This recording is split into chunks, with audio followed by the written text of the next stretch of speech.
In the frozen wilderness of 1875 Colorado, Dr. Elias Boon hasn't spoken a word in 7 years, not since the war broke his soul. But when a desperate mother and her 4 starving children stumble into his mountain refuge, bleeding and hunted by killers, his carefully guarded silence faces its ultimate test. One family's dark secret could topple an empire built on murder and greed, but only if they survive the night. Stay with me until the end to discover how silence becomes the loudest cry for justice, and comment below with your city so I can see how far this story travels across the world. The first gunshot echoed across the mountain valley like the crack of God's own whip, sharp and unforgiving in the crystalline air of the Colorado Rockies. Dr. Elias Boon froze mid-step, his weathered hands tightening around the bundle of firewood he'd been carrying back to his cabin. 7 years of self-imposed exile had taught him to read the mountain's moods, and tonight they whispered of death. The second shot followed 3 heartbeats later, closer now, accompanied by the desperate whinny of a horse in distress.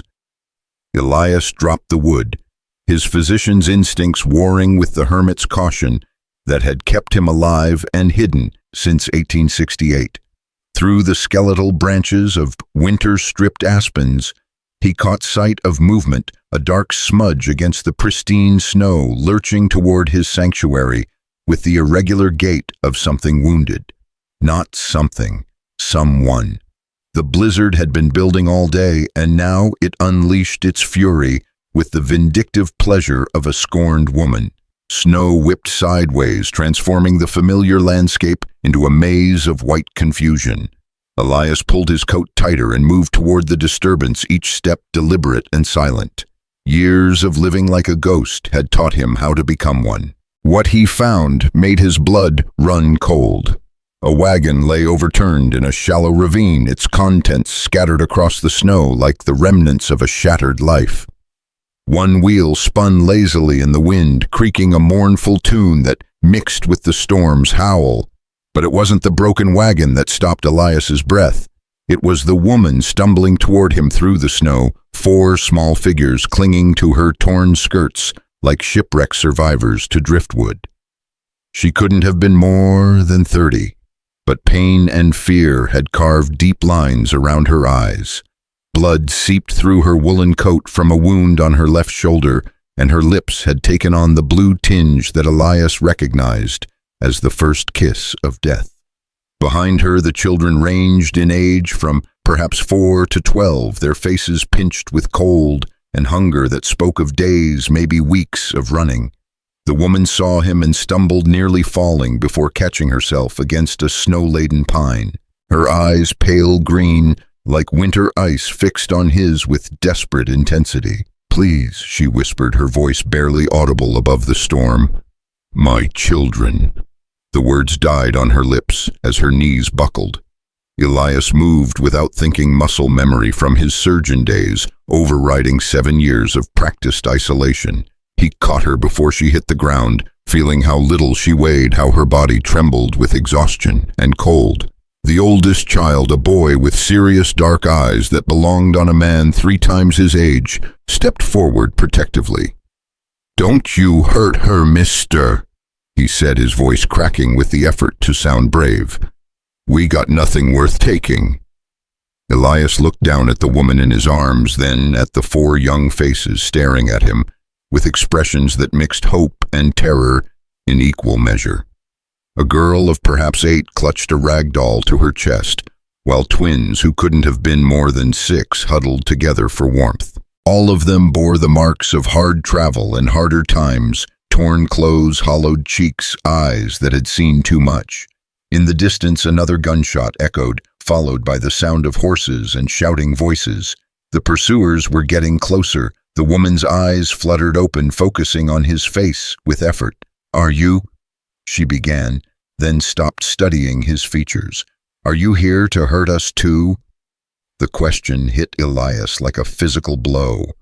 How long had it been since someone had looked at him with anything other than fear or suspicion? How long since he'd been anything other than the madman hermit of Copper Ridge? He shook his head, the movement feeling rusty, unfamiliar. "We been running," the oldest boy said quietly. "3 days now, maybe 4. Ma says we can't stop, not till we reach Denver, but—" He gestured helplessly at his mother's pale face, at his siblings' exhausted forms. Elias made his decision. He'd spent 7 years running from his past, hiding from the world, and the terrible things he'd done in service to a cause that had consumed everything he'd once held dear. But this woman, these children, they weren't asking him to be the man he'd been. They were simply asking him to be human. He gathered the woman more securely in his arms and nodded toward his cabin, visible now through the trees, smoke rising from its chimney like a promise of warmth.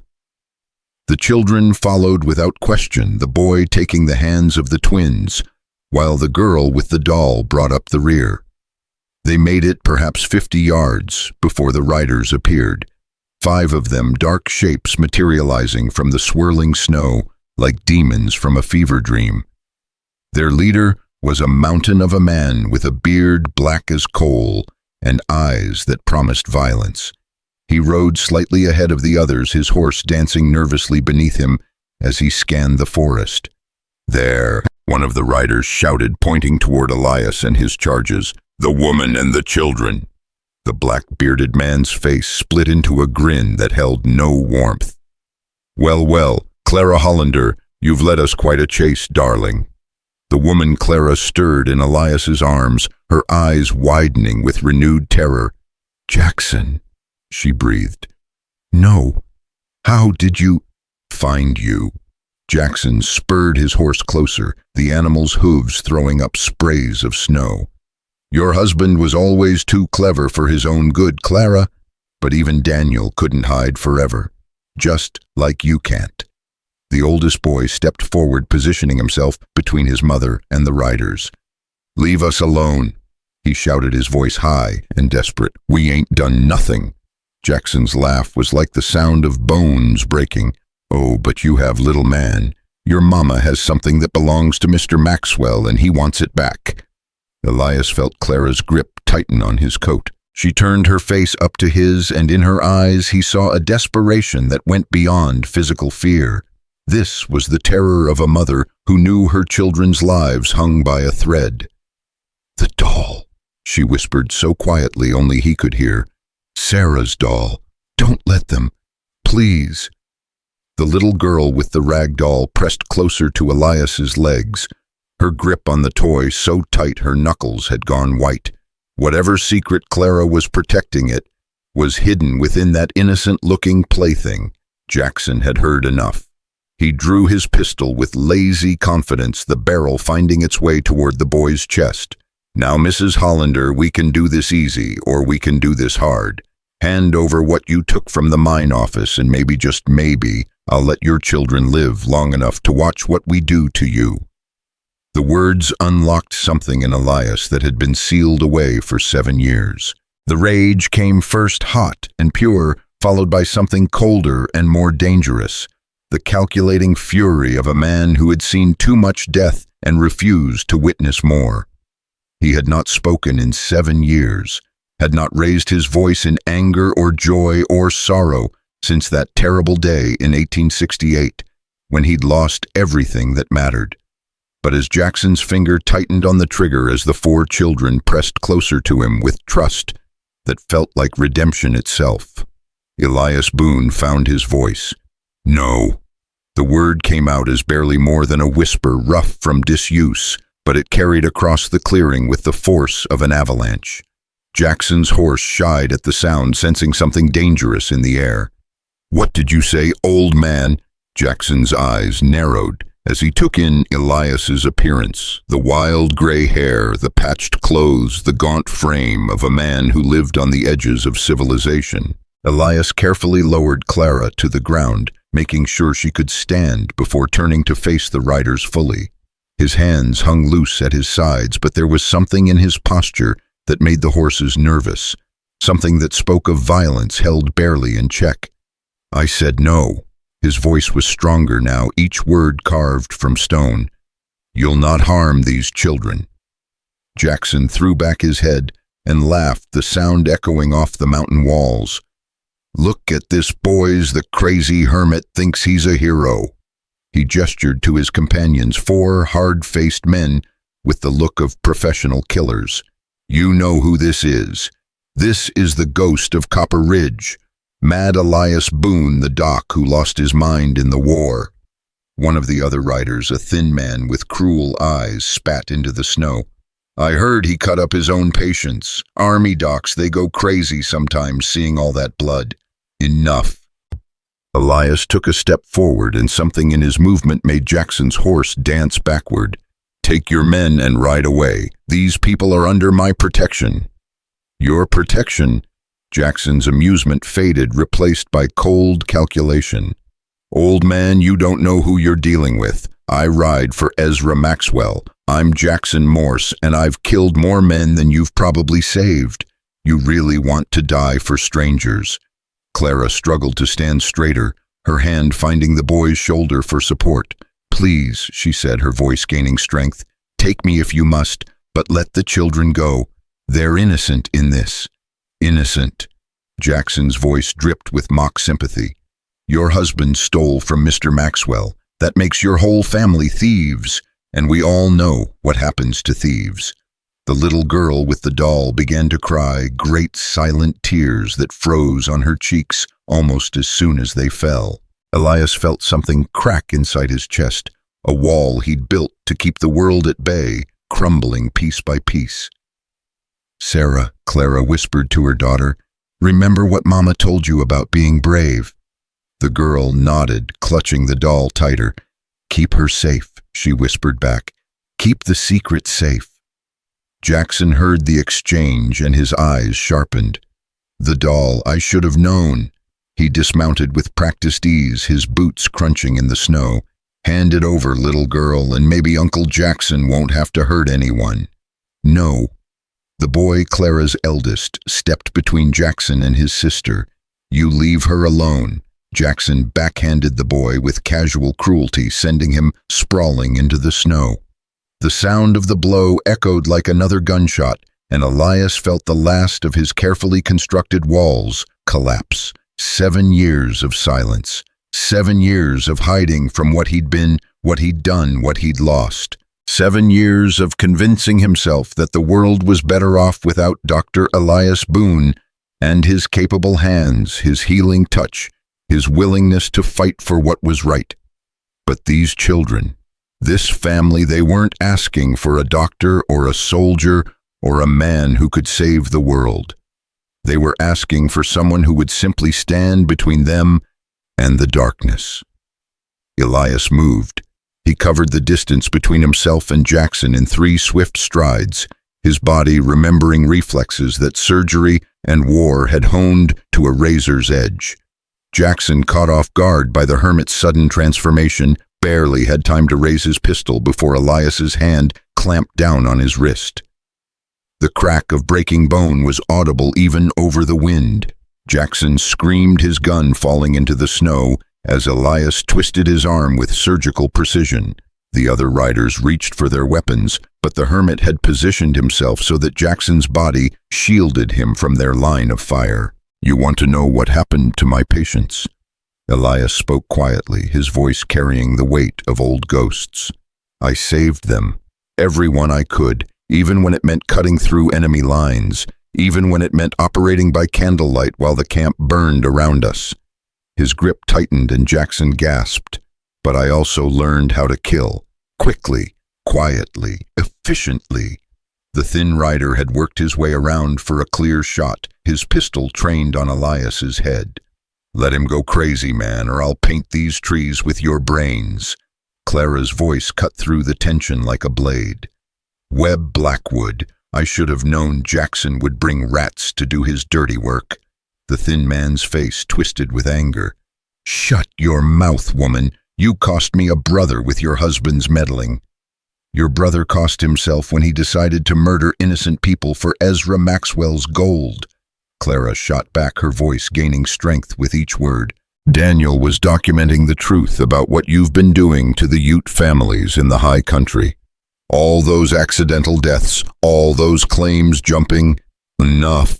Jackson tried to break free of Elias's grip and cried out as the hermit's fingers found pressure points that sent lightning bolts of agony up his arm. Kill them all. Webb Blackwood's finger tightened on the trigger, but before he could fire, a new voice split the air high, wild, and utterly without fear. Don't you dare hurt my mama. Little Clara Hollander, all of 6 years old and small as a sparrow, had broken away from her siblings and was charging straight at Jackson with her ragdoll raised like a weapon. The sight was so unexpected, so absurdly brave, that for a moment everyone froze. That moment was all Elias needed. He spun Jackson around using the man's bulk as a shield, while his free hand found the fallen pistol in the snow. The Colt felt familiar in his grip, its weight awakening memories of a time when he'd carried weapons alongside his surgical tools. "Sarah, get back!" Clara called, but her daughter was beyond hearing. Her small face twisted with fury as she pounded ineffectually against Jackson's leg. Webb Blackwood adjusted his aim, trying to find a clear shot, but Elias was already moving. The hermit's first shot took the thin man in the shoulder, spinning him from his saddle. His second found the rider to Webb's left, punching through the man's chest with surgical precision. The remaining 2 riders wheeled their horses, suddenly uncertain. They'd come expecting to intimidate a lone woman and her children, not to face whatever demon their partner's screams had awakened in the wild-haired hermit.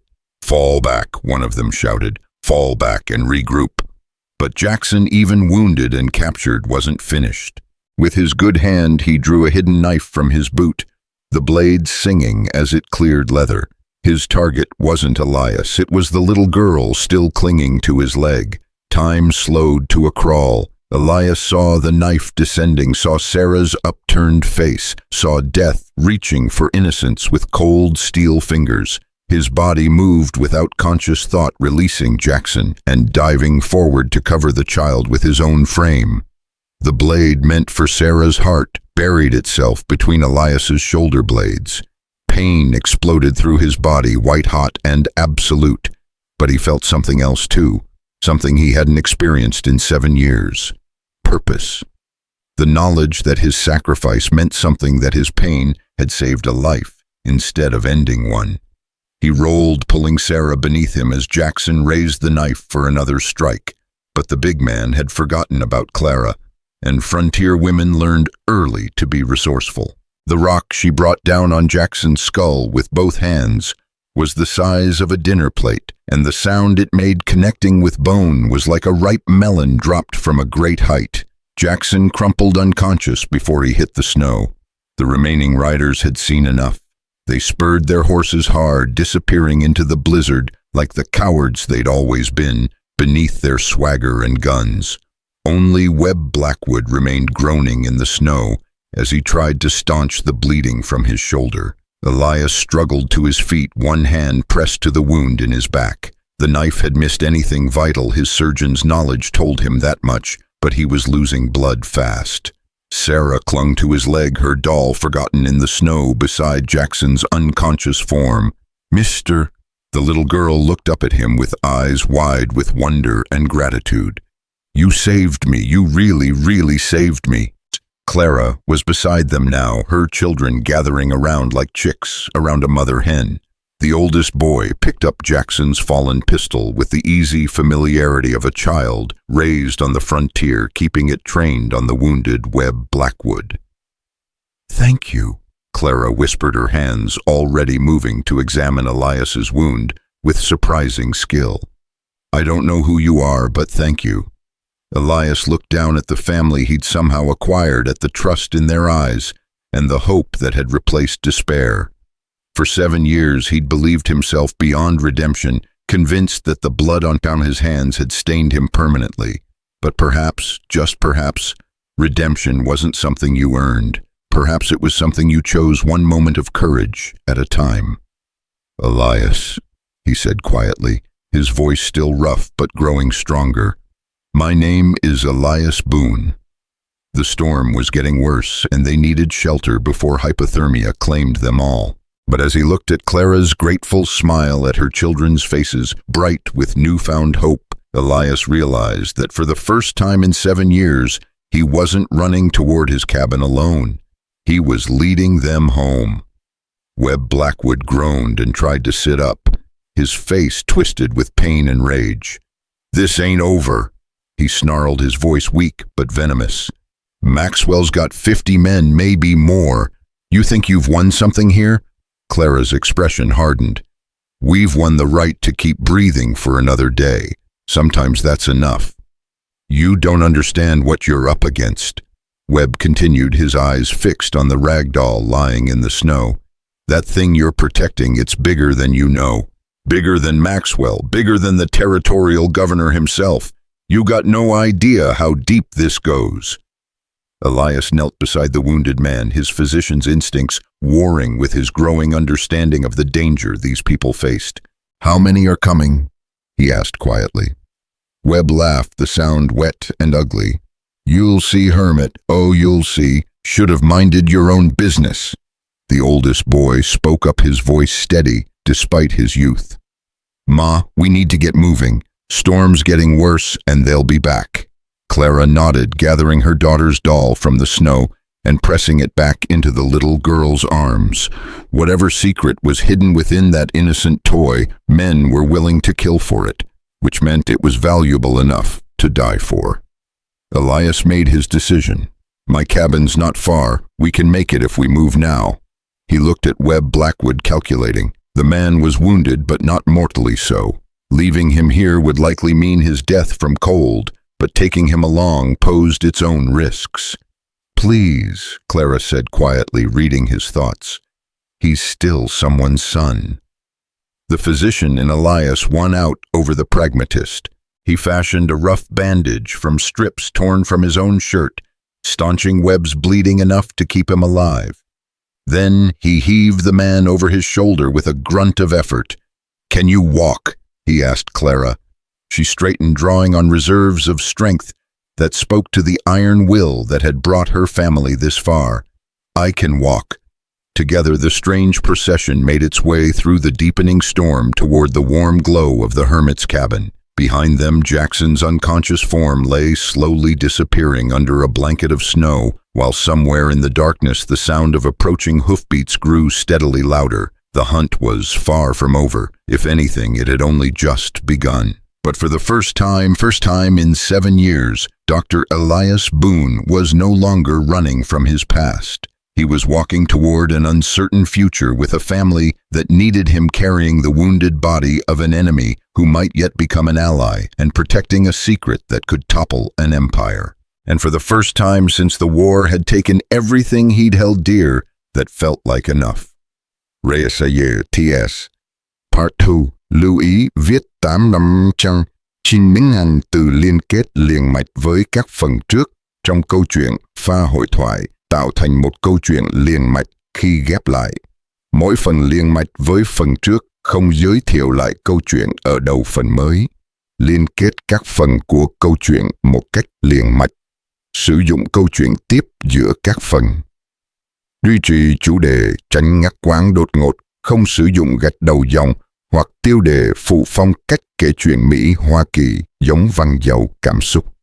Kể theo ngôi thứ 3, giữ độ kịch tính, không viết lành mạnh, kết thúc phần không giới thiệu phần sau modifier. The cabin's warmth hit them like a physical embrace as Elias shouldered open the heavy wooden door, the contrast so sharp that Clara's children gasped in unison. Steam rose from their snow-crusted clothes as they stumbled inside, their faces flushed with the sudden change from bitter cold to blessed heat. The interior was sparse but clean, a physician's precision evident in the organized shelves of medical supplies, the carefully maintained instruments that caught the firelight like old friends.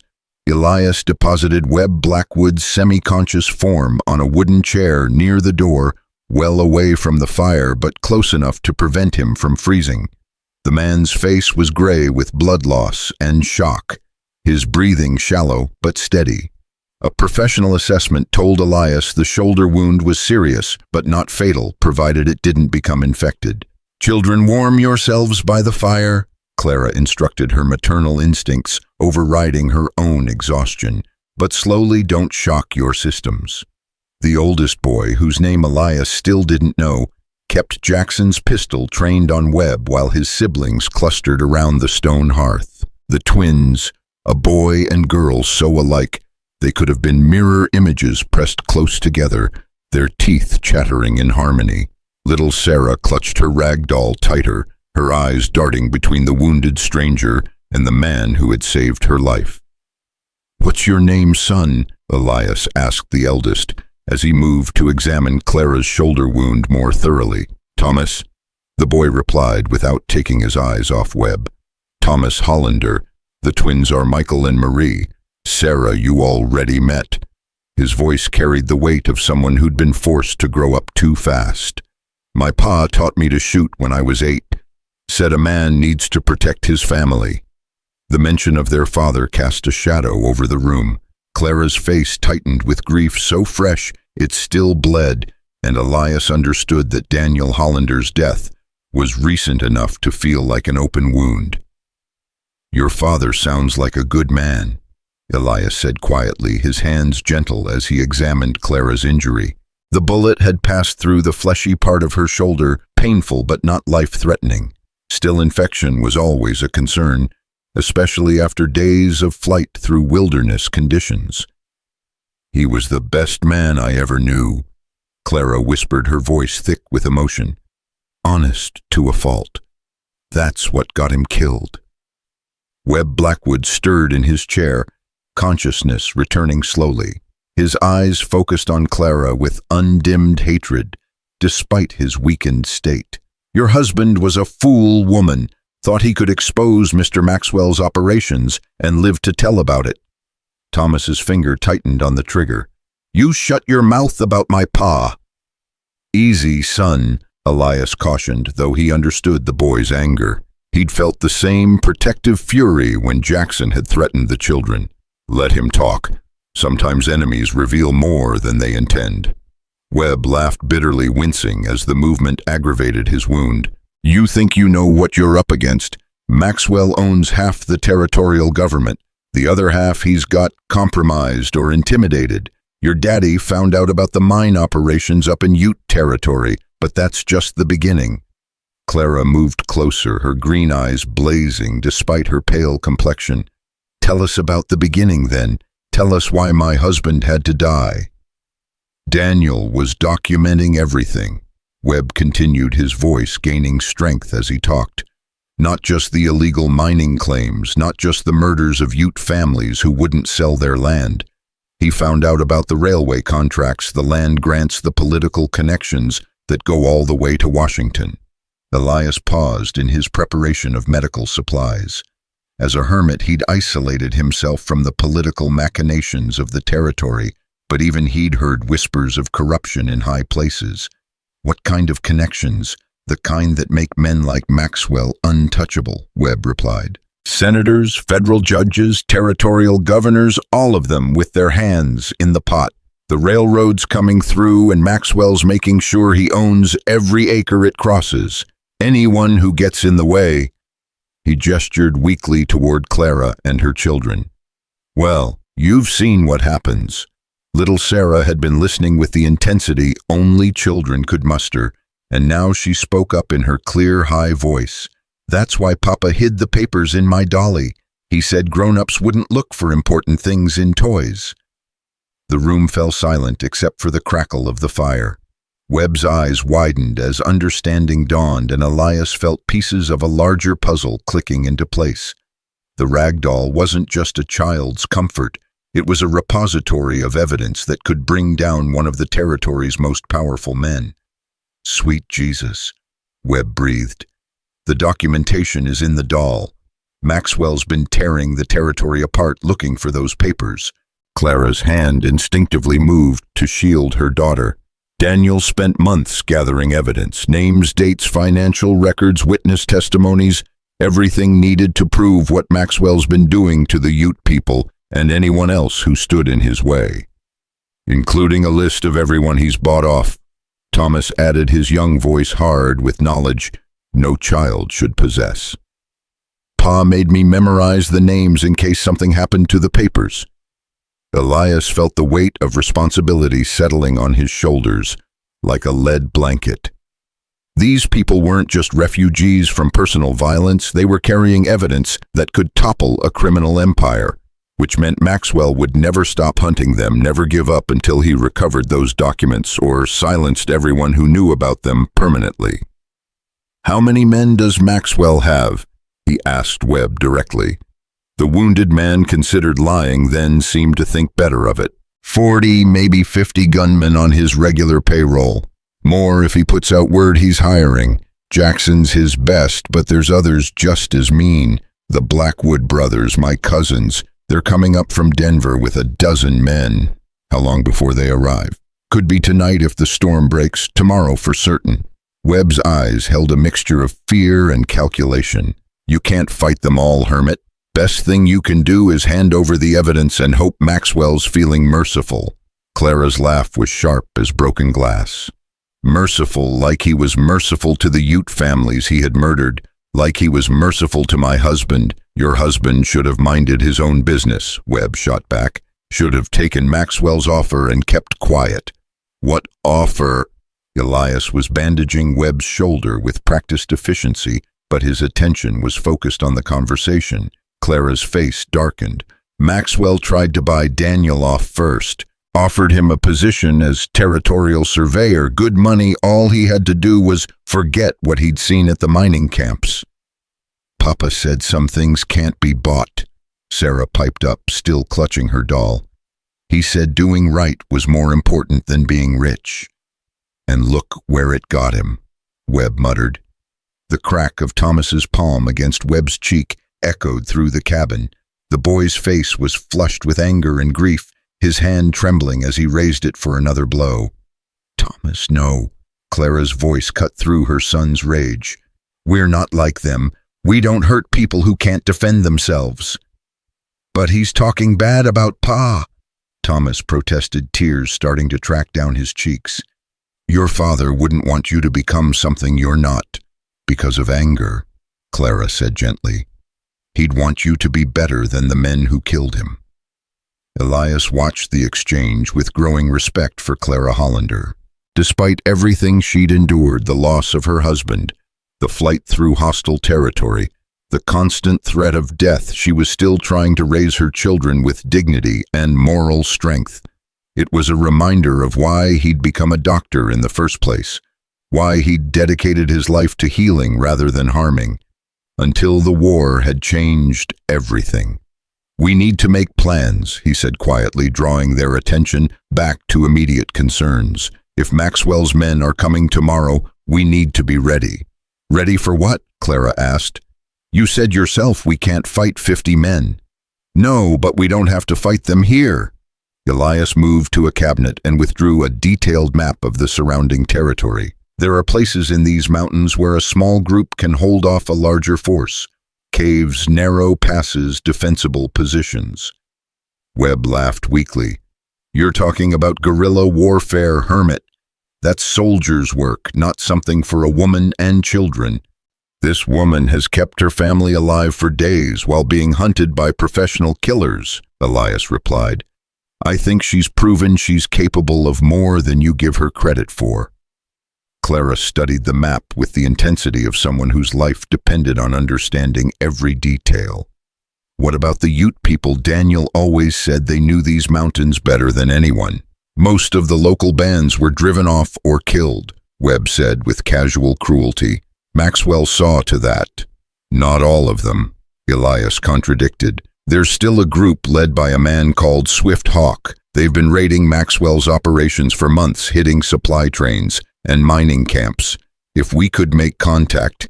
You're talking about allying with savages, Webb protested. This time it was Elias who moved his hand, clamping down on Webb's throat with surgical precision. Those savages are fighting for their homeland against men who murder children for profit. Choose your words more carefully. Webb nodded frantically, and Elias released his grip. The hermit had surprised himself with his reaction. 7 years of isolation had made him forget how quickly he could still be moved to violence when confronted with injustice. The Ute people have every reason to want Maxwell stopped, Clara said thoughtfully, and if we're carrying evidence of what he's done to their families, they might be willing to help us get that evidence to someone who can act on it, Elias finished. The territorial marshal in Denver, maybe, or a federal judge. Assuming any of them aren't in Maxwell's pocket, Thomas added with cynicism that belonged on a much older face. There has to be someone, Clara insisted. Daniel believed the system could work if good people were willing to fight for it. Outside, the storm was beginning to abate, though wind still howled around the cabin's corners. Elias could hear something else in the distance, the faint sound of horses moving through snow. Too far away to be an immediate threat, but close enough to serve as a reminder that their pursuers were never truly gone. We need to move tonight, he decided, as soon as the worst of the storm passes. Where? Clara asked. Elias pointed to a location on the map about 10 miles northeast of his cabin. There's a box canyon up here, narrow entrance, good sight lines. If we can reach it before Maxwell's men find our trail, we might be able to hold them off long enough to make contact with Swifthawk's people. And if we can't, Thomas wanted to know. Elias met the boy's eyes steadily. Then we make our stand and hope your father's sacrifice means something. Webb had been listening to their planning with growing alarm. You're all going to die, he said flatly. Maxwell won't just kill you, he'll make examples of you, especially the children. Clara's face went pale, but her voice remained steady. Then we'd better make sure he doesn't catch us. The next few hours passed in tense preparation. Elias gathered medical supplies and what weapons he had. His service revolver from the war, a shotgun he used for hunting, and ammunition, enough for a brief fight but not a sustained battle. Clara helped her children prepare for another journey through harsh conditions, checking their clothing and boots while trying to keep their spirits up with quiet words of encouragement. Sarah had refused to let go of her full understanding on some instinctual level that it represented more than just a toy. The other children seemed to grasp the gravity of their situation. The twins stayed close to their mother, while Thomas kept watch at the windows, displaying a maturity that broke Elias's heart. Tell me about your husband, Elias said to Clara, as they worked side by side, packing supplies into his traveling bag. Her face softened with memory and pain. Daniel was a surveyor by trade, but he was also a dreamer. He believed the West could be settled without destroying the people who were here first. When he started finding evidence of what Maxwell was doing to the Ute families. She shook her head. He couldn't stay silent. It wasn't in his nature. How did they kill him? Made it look like an accident. His horse supposedly spooked and threw him off a cliff near the mining camp. But Daniel was the best rider I ever knew, and there were boot prints around the area that didn't match his. Her hands stilled on the supplies. Thomas found the body, saw the bullet hole they thought the fall would hide. Elias felt anger building in his chest again, the cold fury that had driven him to break Jackson's wrist and put bullets in two of Maxwell's men. I'm sorry. Don't be sorry, Clara replied firmly. Be angry. Anger can keep us alive when everything else fails. As if summoned by her words, the sound of approaching horses grew louder. Elias moved to the window and peered out through a gap in the curtains. Torches flickered in the distance, at least a dozen riders moving carefully through the snow, following their trail with the patience of professional hunters. They're here, he announced quietly. Thomas immediately moved to help his siblings gather their few possessions, while Clara checked to ensure Sarah's doll was secure. The practiced efficiency of their movements spoke to weeks of living as fugitives, always ready to run at a moment's notice. There's a back way out, Elias told them, indicating a door that led to the cabin's rear. Follows a creek bed for about half a mile before joining the main trail. If we're careful, we can get a good head start before they realize we're gone. Webb Blackwood spoke up from his chair. Take me with you. Everyone turned to stare at him. The man's face was drawn with pain and something that might have been genuine fear. Why would we do that? Clara demanded. Because I know things, Webb replied urgently. about Maxwell's operations, about who he's got in his pocket, about where he keeps his records.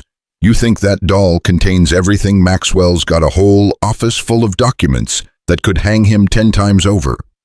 You're one of his men, Thomas pointed out suspiciously. I was one of his men, Webb corrected. Until tonight, when I realized what kind of monster I've been working for, when I saw him order Jackson to murder children without a second thought. He looked directly at Clara. Your husband offered me a chance to do the right thing once. I turned him down. I won't make that mistake again. Elias studied the wounded man's face, looking for signs of deception. Webb's fear seemed genuine enough, and his knowledge of Maxwell's organization could prove invaluable. But trust was a luxury they couldn't afford to waste on someone who'd been hunting them just hours before. If you're lying, Elias said quietly, if this is some kind of trap, then you'll kill me, Webb finished. I understand, but I'm telling you the truth.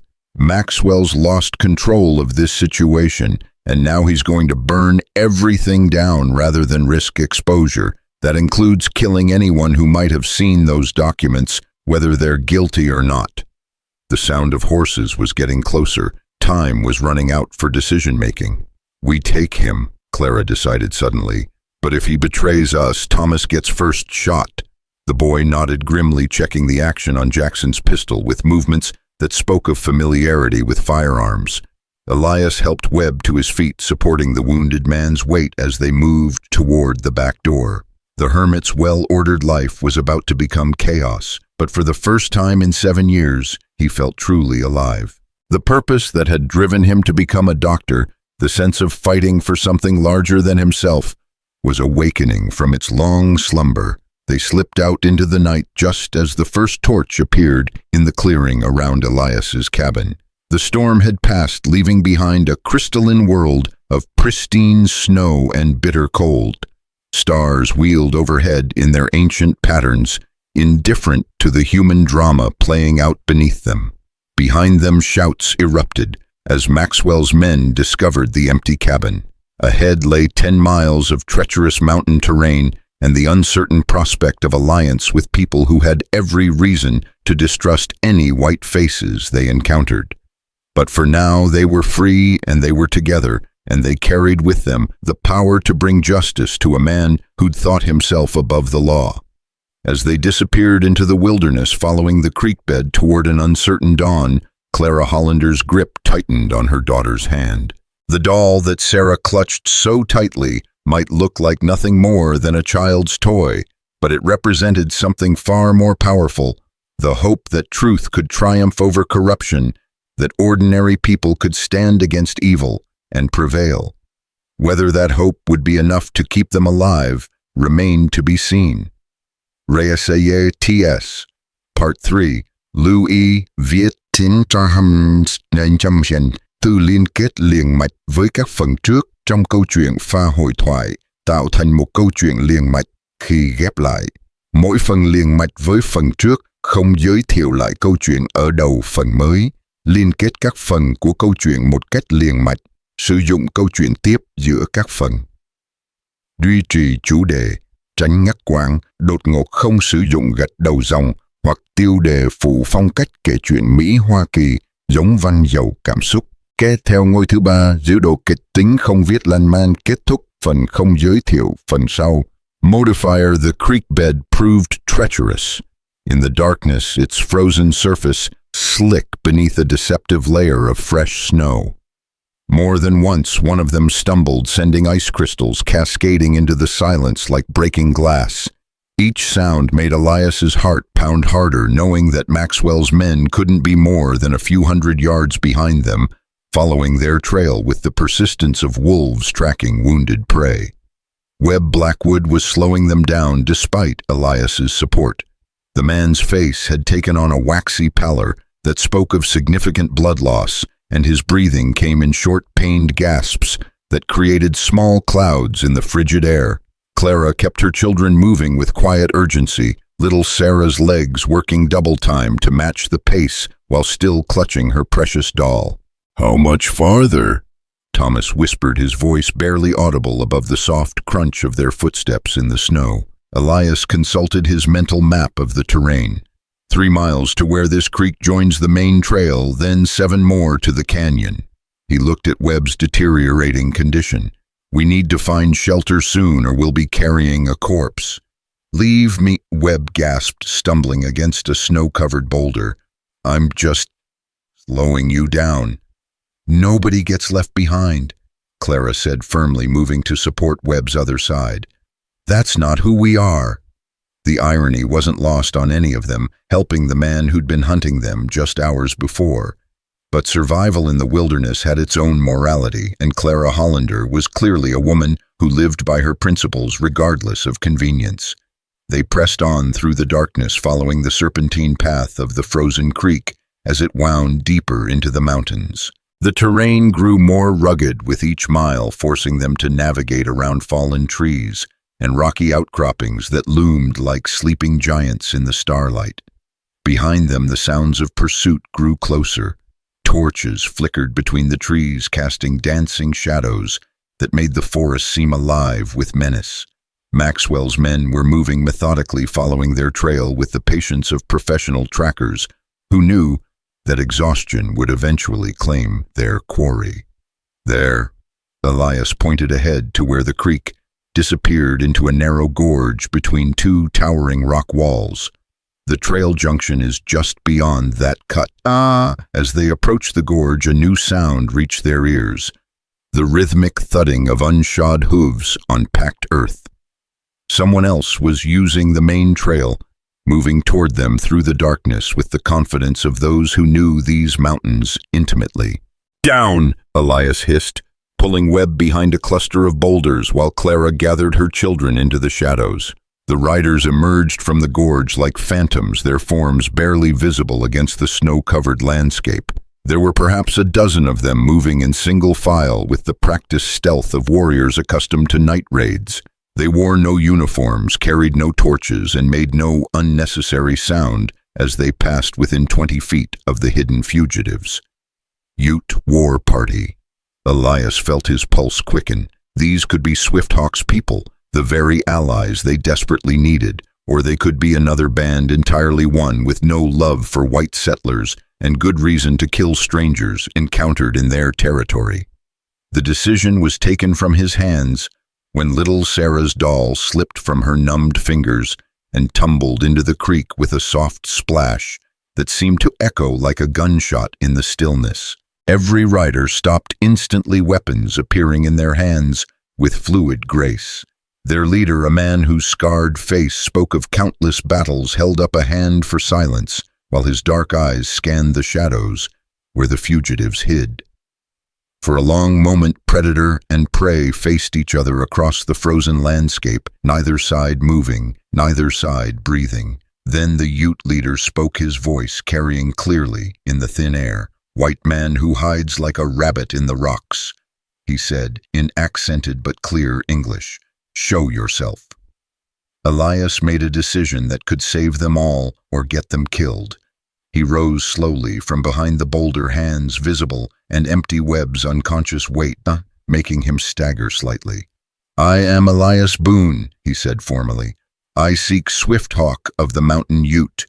The warrior's eyes narrowed with interest. "Many seek Swifthawk. Most do not live to find him. Why do you hunt the Shadow Warrior?" "I don't hunt him," Elias replied. "I need his help. We carry evidence of crimes against his people, evidence that could bring justice for the murdered families." Murmurs rippled through the war party at his words. The leader dismounted with fluid grace, his rifle trained on Elias's chest, but his expression thoughtful rather than immediately hostile. "I am Swifthawk," he said simply, "and you are the ghost hermit of Copper Ridge. My people have watched you for 7 winters, counted you harmless, because you take nothing and kill nothing that you do not eat." "Much has changed in one night," Elias admitted. Swifthawk's gaze moved to the shadows where Clara and her children waited. "Show me these others who travel with you." Clara emerged first, her chin raised with dignity despite their desperate circumstances. Her children followed Thomas with Jackson's pistol still in his hand, the twins clinging to each other and Sarah clutching her retrieved doll with fierce protectiveness. "A woman warrior and her cubs," Swift Hawk observed, and there was something like approval in his voice. "Your enemies hunt you with many men and bright fires. They are not skilled in the old ways." "You've seen Maxwell's men?" Clara asked. 20 riders with torches following your trail like blind buffalo," Swift Hawk confirmed. "They will reach this place soon." His eyes fixed on Sarah's doll with sudden intensity. "What is that the small one carries?" Clara hesitated, then seemed to make the same leap of faith that Elias had. "Papers. Evidence, proof of what Ezra Maxwell has done to your people and mine." Swift Hawk's scarred face hardened into stone. "Maxwell, the land stealer, the child killer." He spat into the snow. "What proof do you carry?" "My husband documented everything," Clara said, her voice growing stronger with each word. "The murdered families, the stolen mining claims, the bribes to territorial officials. Names, dates, locations, everything needed to see justice done." "Justice?" Swift Hawk's laugh was bitter as winter wind. "White man's justice has never served the people. Why should this time be different? Because this time good people are willing to die for it." Thomas spoke up suddenly, his young voice carrying an authority that made the warriors take notice. "My pa died trying to do right. We're not going to let that mean nothing." Swift Hawk studied the boy for a long moment, then nodded slowly. "You have your father's courage, young warrior. But courage alone will not defeat Maxwell and his hired killers." The sound of approaching horses grew louder, torches now visible through the trees. Maxwell's pursuit was closing in fast, and soon they would reach the creek junction and discover the trail leading to the gorge. "We need to move," Elias said urgently. "Can you help us reach the Box Canyon, the place of last stands?" Swift Hawk translated. "You choose your ground well, ghost hermit, but it is 10 miles through hard country, and some of your people are weak." He gestured to Webb, who had regained consciousness but was clearly in no condition for hard travel. The wounded man's eyes widened as he recognized the Ute warriors, his face going even paler with fear. "Please," Webb gasped. I have information about Maxwell's operations. I can help you find his stronghold, his records, everything you need." Swift Hawk's expression darkened. "You are one of the land stealer's men. Why should we not leave you for the wolves?" "Because I'm done being one of his men," Webb replied with more strength than Elias had thought he possessed. "Because I've seen what he really is, and I want to make it right." "Pretty words from a killer's mouth," one of Swift Hawk's warriors said in heavily accented English. "How do we know this is not trap?" Clara stepped forward, placing herself between Webb and the hostile warriors. "Because I vouch for him. Because sometimes people can change when they see the truth clearly enough." Swift Hawk considered this, his dark eyes moving from Clara to Webb to the approaching torches of their pursuers. "The enemy of my enemy," he murmured thoughtfully. "Very well, but if he betrays us, I will personally feed his heart to the ravens." The decision made the Ute warriors moved with practiced efficiency. 2 of them helped Webb onto a spare horse, while others began erasing signs of the meeting from the snow-covered ground. Swift Hawk himself lifted little Sarah onto his own mount, the child's doll secured safely in her arms. "The white soldiers taught me to read their writings," Swift Hawk told her gently as they prepared to move out. "Perhaps later you will show me what papers your doll carries." Sarah nodded solemnly, understanding that she held something important, even if she didn't fully grasp its significance. They set off deeper into the mountains, following trails that existed more in Swift Hawk's memory than in any visible path. The Ute warriors moved like ghosts through the landscape, their horses' hooves finding solid footing on terrain that would have been treacherous for less experienced riders. Maxwell's men reached the creek junction just as the last of the war party disappeared into the high country. Elias could hear their shouts of frustration echoing off the canyon walls as they discovered the trail had gone cold in the rocky terrain. "They'll find our tracks eventually," Webb warned, his voice stronger now that he was mounted and not walking. "Jackson's got Comanche trackers working for him, men who can follow sign over bare rock if they have to." "Let them come," Swifthawk replied with grim satisfaction. "The mountains have many ways to swallow men who do not belong in them." They climbed steadily through the night, the air growing thinner and colder with each mile of elevation gained. The children bore the hardship with remarkable fortitude, though Elias could see exhaustion beginning to tell on them. Clara rode behind Thomas, her arms wrapped around her son to share warmth, while the twins shared a horse with one of the younger Ute warriors. As dawn approached, painting the eastern peaks with pale fire, Swifthawk called a halt in a sheltered valley, where a hot spring created a pocket of warmth in the bitter landscape. Steam rose from the mineral-rich water, and the surrounding area showed signs of regular use as a campsite. "We rest here," Swifthawk announced. "The horses need water, and your people need food." The Ute warriors set about making camp with quiet efficiency, while Clara tended to her children's needs.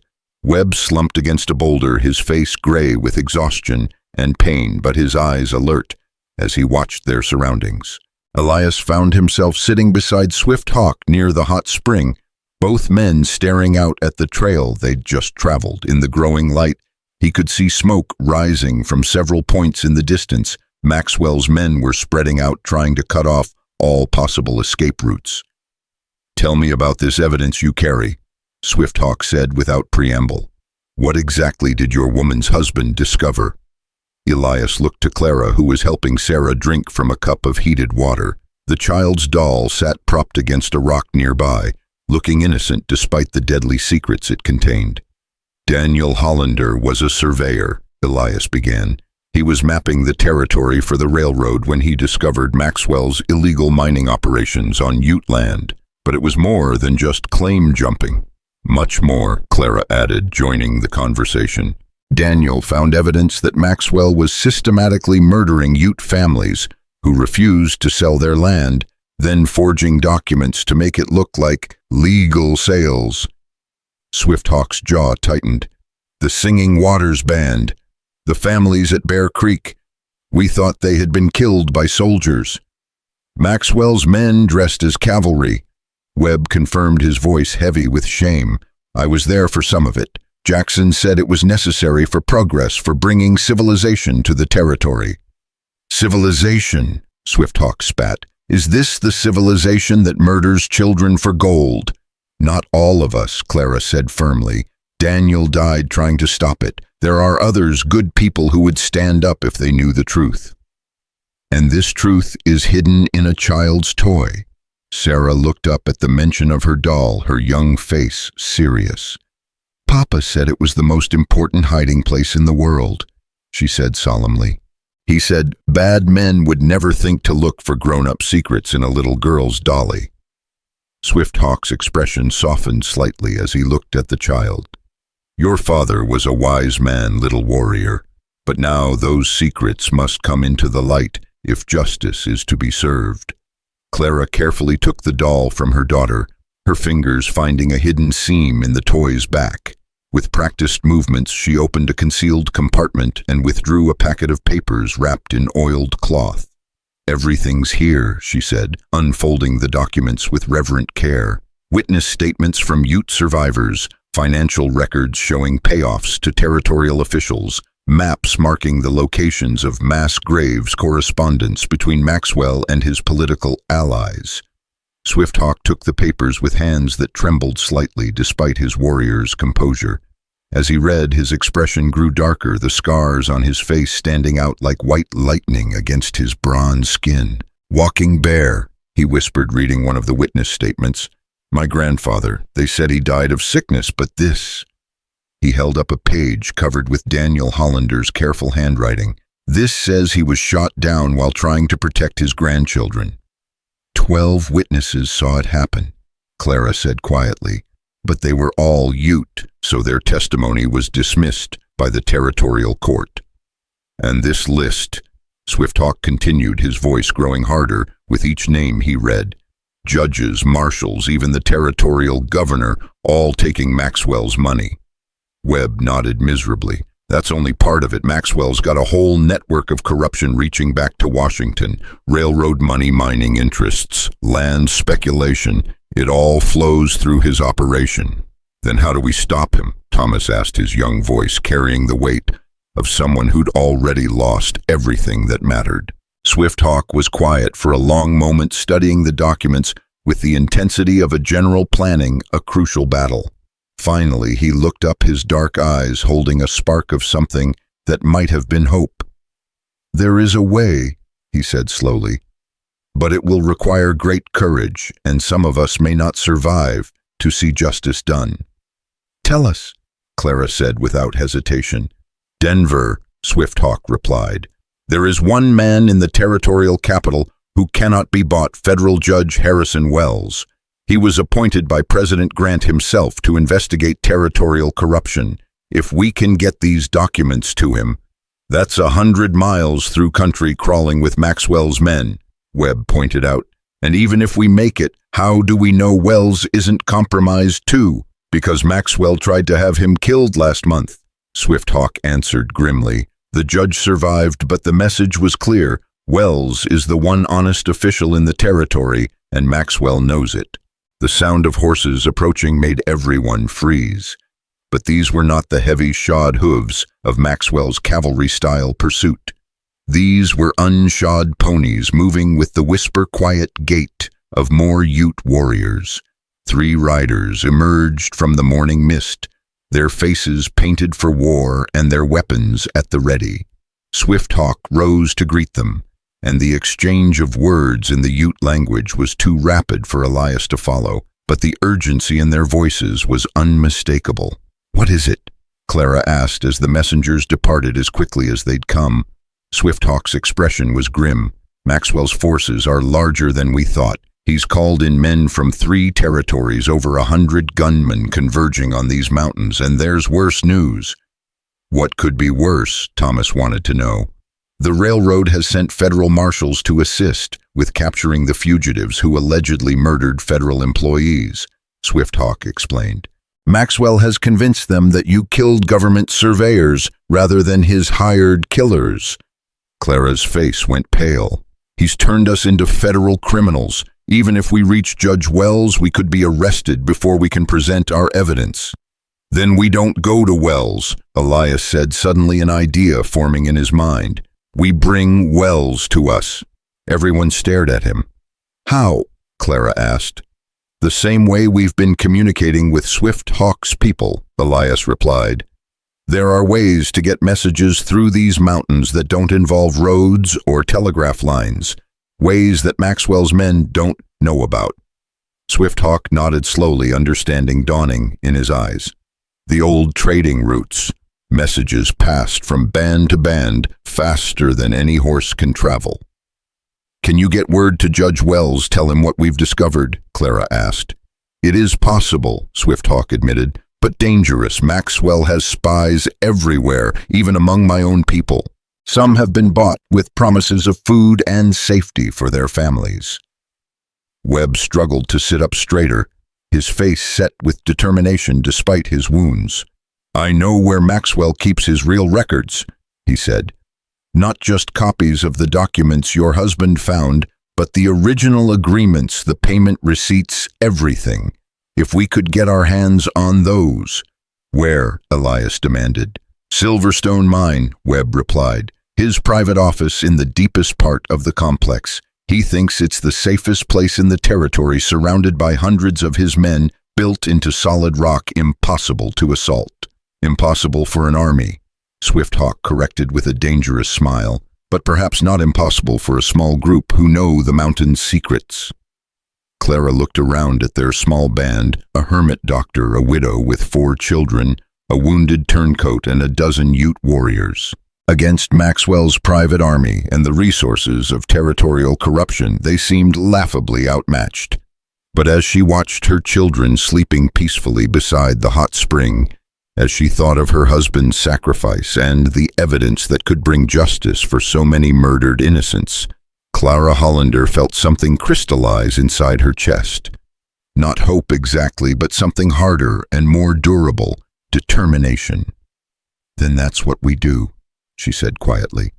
"We get those records, we get them to Judge Wells, and we make sure Daniel's death means something." Swifthawk studied her face for a long moment, then nodded with something that might have been respect.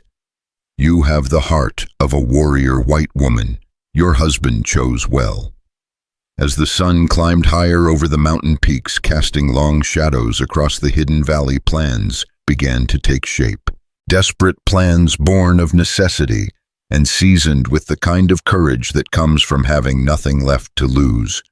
Somewhere in the distance, the sound of hunting horns echoed off the canyon walls as Maxwell's forces continued their relentless pursuit. But here, beside the ancient hot spring, where Ute warriors had planned their own desperate battles for generations, hope was being forged from determination and desperation in equal measure. The final confrontation was coming, and when it arrived, the mountains themselves would bear witness to whether justice could triumph over corruption, whether truth could overcome the power of money and violence. The hunt was far from over, but for the first time since Daniel Hollander's murder, his killers were about to discover that they had become the hunted. Résaillé TS, Part 4, Louis Viet Ninh 500, to liên kết liên mạch với các phần trước trong câu chuyện pha hội thoại, tạo thành một câu chuyện liên mạch khi ghép lại. Mỗi phần liên mạch với phần trước, không giới thiệu lại câu chuyện ở đầu phần mới, liên kết các phần của câu chuyện một cách liền mạch. Sử dụng câu chuyện tiếp giữa các phần, duy trì chủ đề, tránh ngắt quãng đột ngột, không sử dụng gạch đầu dòng hoặc tiêu đề, phụ phong cách kể chuyện Mỹ Hoa Kỳ giống văn giàu cảm xúc. Kể theo ngôi thứ ba, giữ độ kịch tính, không viết lên màn, kết thúc phần không giới thiệu phần sau, modifier. The plan Swifthawk outlined was audacious in its simplicity and terrifying in its implications. As the war chief spread a hand-drawn map across the flat surface of a boulder, tracing routes with his finger that existed more in memory than on any surveyor's chart, Elias felt the familiar weight of impossible odds settling on his shoulders. "Silverstone Mine sits here." Swifthawk pointed to a cluster of marks representing the mining complex. "Maxwell has built it like a fortress, 3 entrances, all heavily guarded with clear sightlines across the approaches. But the mountain itself holds secrets that no white man knows." Webb leaned forward despite his pain, his face drawn but alert. "The main office is in the deepest shaft, maybe 400 feet down. Maxwell had it carved out of solid rock because he thought it would be impossible to reach without going through his army. Impossible from above," Swifthawk corrected with a smile that held no warmth. "But mountains are like sleeping giants. They have many hidden places, old wounds that never healed properly." Clara pulled her children closer as she listened, understanding that what they were contemplating would put them all at terrible risk. But as she looked at the documents that had cost her husband his life, as she thought of the murdered Ute families whose only crime had been refusing to abandon their ancestral lands, her resolve hardened. "How many men guard the mine?" she asked. 40, maybe 50 on any given day," Webb replied. "More now that Maxwell's called in reinforcements. The man's paranoid about security, got guards at every level, patrols running around the clock." "Numbers mean nothing in the deep places," Swifthawk said dismissively. "In the old tunnels, 1 man with courage is worth 20 with fear." Thomas looked up from where he'd been studying the map with the intensity of a general planning a campaign. "What old tunnels?" Swifthawk's scarred face grew distant with memory. "Before the white man came with his machines and explosives, my people knew these mountains as the spirits made them. There are passages that connect to the mine shafts, ways that exist in the darkness where Maxwell's lamps have never burned." "You're talking about a cave system," Elias realized. "Natural formations that intersect with the mining tunnels." More than caves, Swifthawk replied. The mountain spirits carved pathways through solid rock following veins of water and mineral that have flowed for countless generations. Some of these paths connect to Maxwell's diggings, though he does not know it. Webb was shaking his head in disbelief. Even if such passages exist, how do you navigate them? One wrong turn down there and you're lost forever in pitch-black tunnels that could collapse at any moment.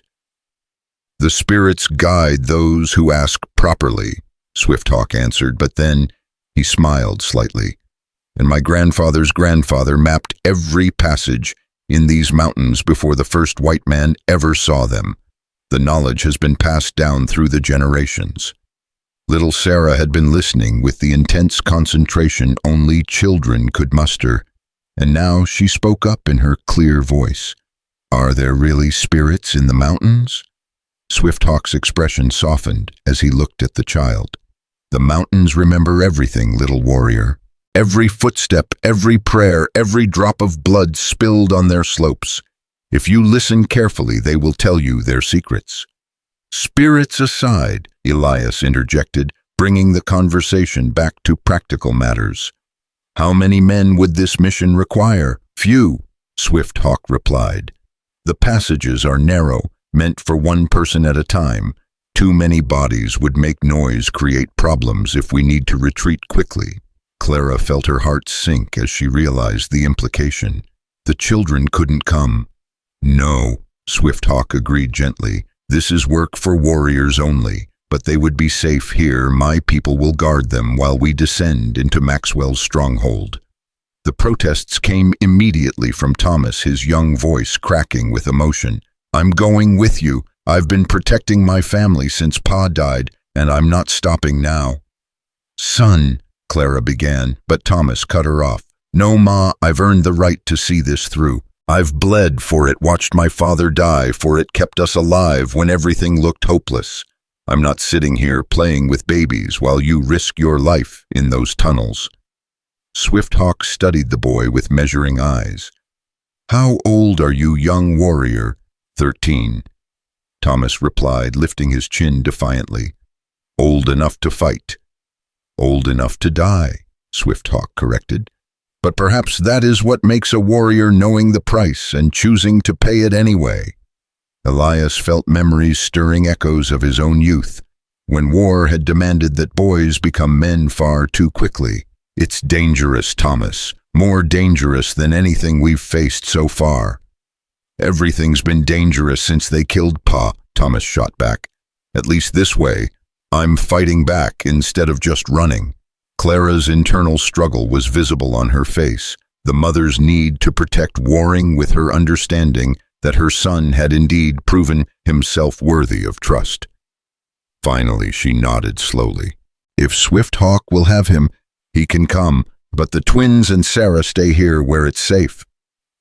We'll all stay together, Sarah announced with the absolute certainty of childhood. That's what families do. Not this time, sweetheart. Clara knelt beside her youngest daughter, her voice gentle but firm. This is grown-up work, the kind that's too dangerous for little girls. But I have to keep the papers safe, Sarah protested, clutching her doll tighter. Papa said they were my responsibility. Swifthawk exchanged a look with Elias, and something passed between them, an understanding born of shared experience with the burden of carrying secrets that could change the world. The papers will be safe here, Swifthawk told Sarah solemnly. My warriors will guard them with their lives, but there are other papers, the ones Webb spoke of, that we must retrieve from the mountain's belly. What if something happens to you? Sarah's voice was small, vulnerable, in a way that made every adult present feel the weight of their mortality. Then the spirits will carry our message to those who can act on it, Swifthawk replied. But nothing will happen to your mother. I give you my word as a warrior of the people.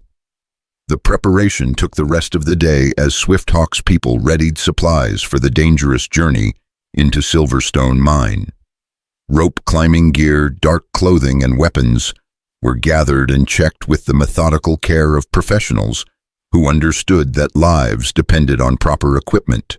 Webb, despite his wounds, proved invaluable in describing the mine's layout and security procedures. He sketched detailed maps of the upper levels, marked the locations of guard posts, and explained the shift changes that might provide windows of opportunity. Maxwell keeps the most sensitive documents in a vault behind his private office. Webb explained, his voice growing stronger as he focused on the mission ahead. Combination lock, but I've seen him open it. Numbers correspond to the date he first struck gold in these mountains, 8/15/67. You're certain? Elias asked. Certain enough to bet my life on it, Webb replied grimly, which is exactly what I'm doing.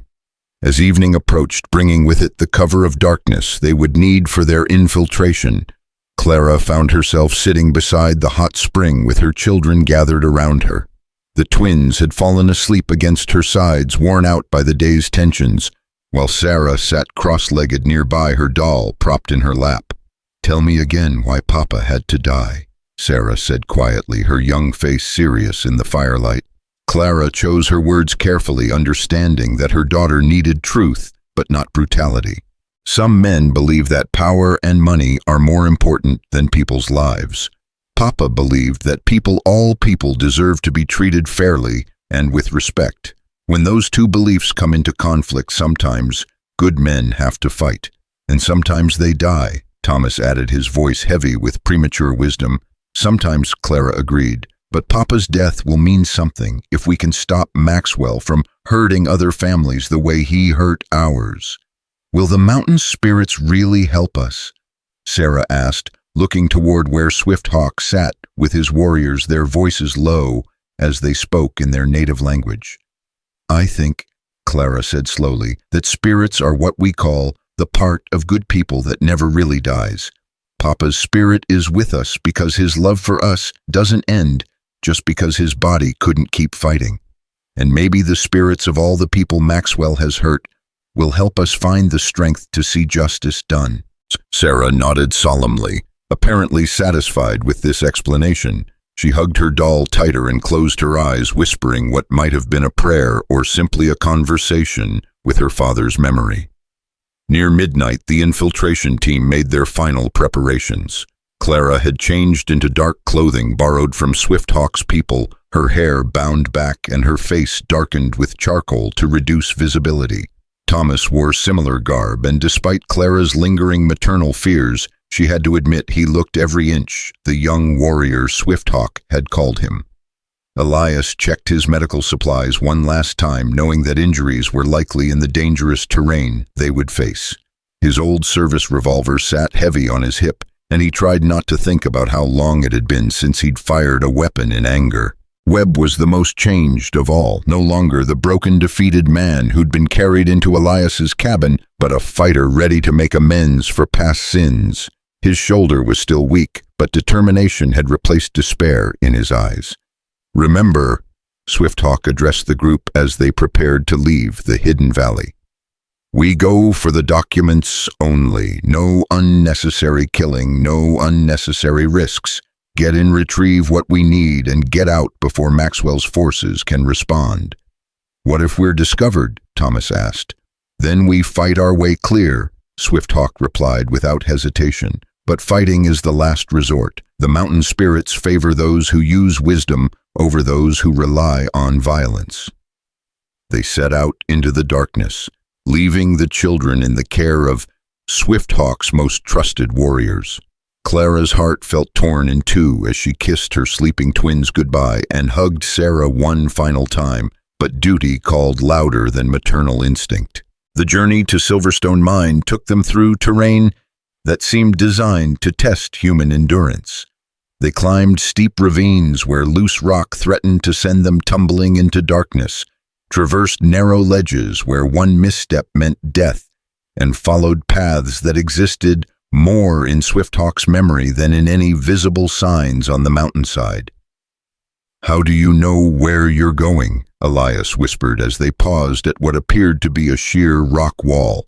Swifthawk ran his hands over the stone surface, feeling for something invisible to untrained eyes. The mountain speaks to those who know its language. he replied, then pressed against a section of rock that looked identical to everything around it. A hidden entrance opened, not a cave in the traditional sense, but a narrow fissure that led into the mountain's heart. The opening was barely wide enough for a single person, and the darkness beyond seemed to swallow their torchlight like a hungry mouth. The spirits carved this passage following a vein of silver that connects to Maxwell's deepest shafts, Swifthawk explained. But the way is treacherous, and there are places where the wrong step will drop you into chasms that have no bottom.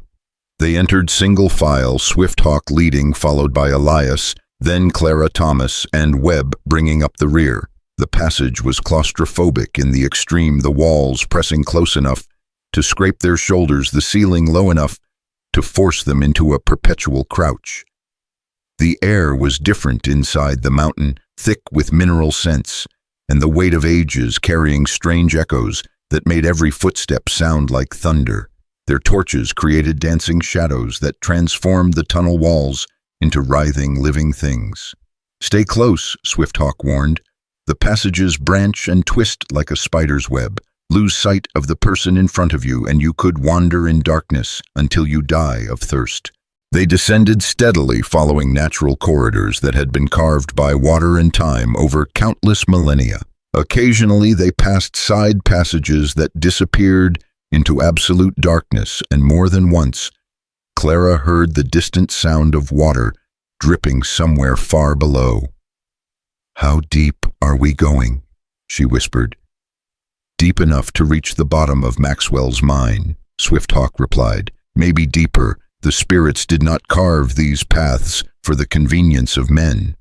After what felt like hours, but was probably less than one, they began to hear new sounds filtering through the rock, the distant clang of metal on stone, the rumble of machinery voices echoing from far away. They were approaching the mine workings.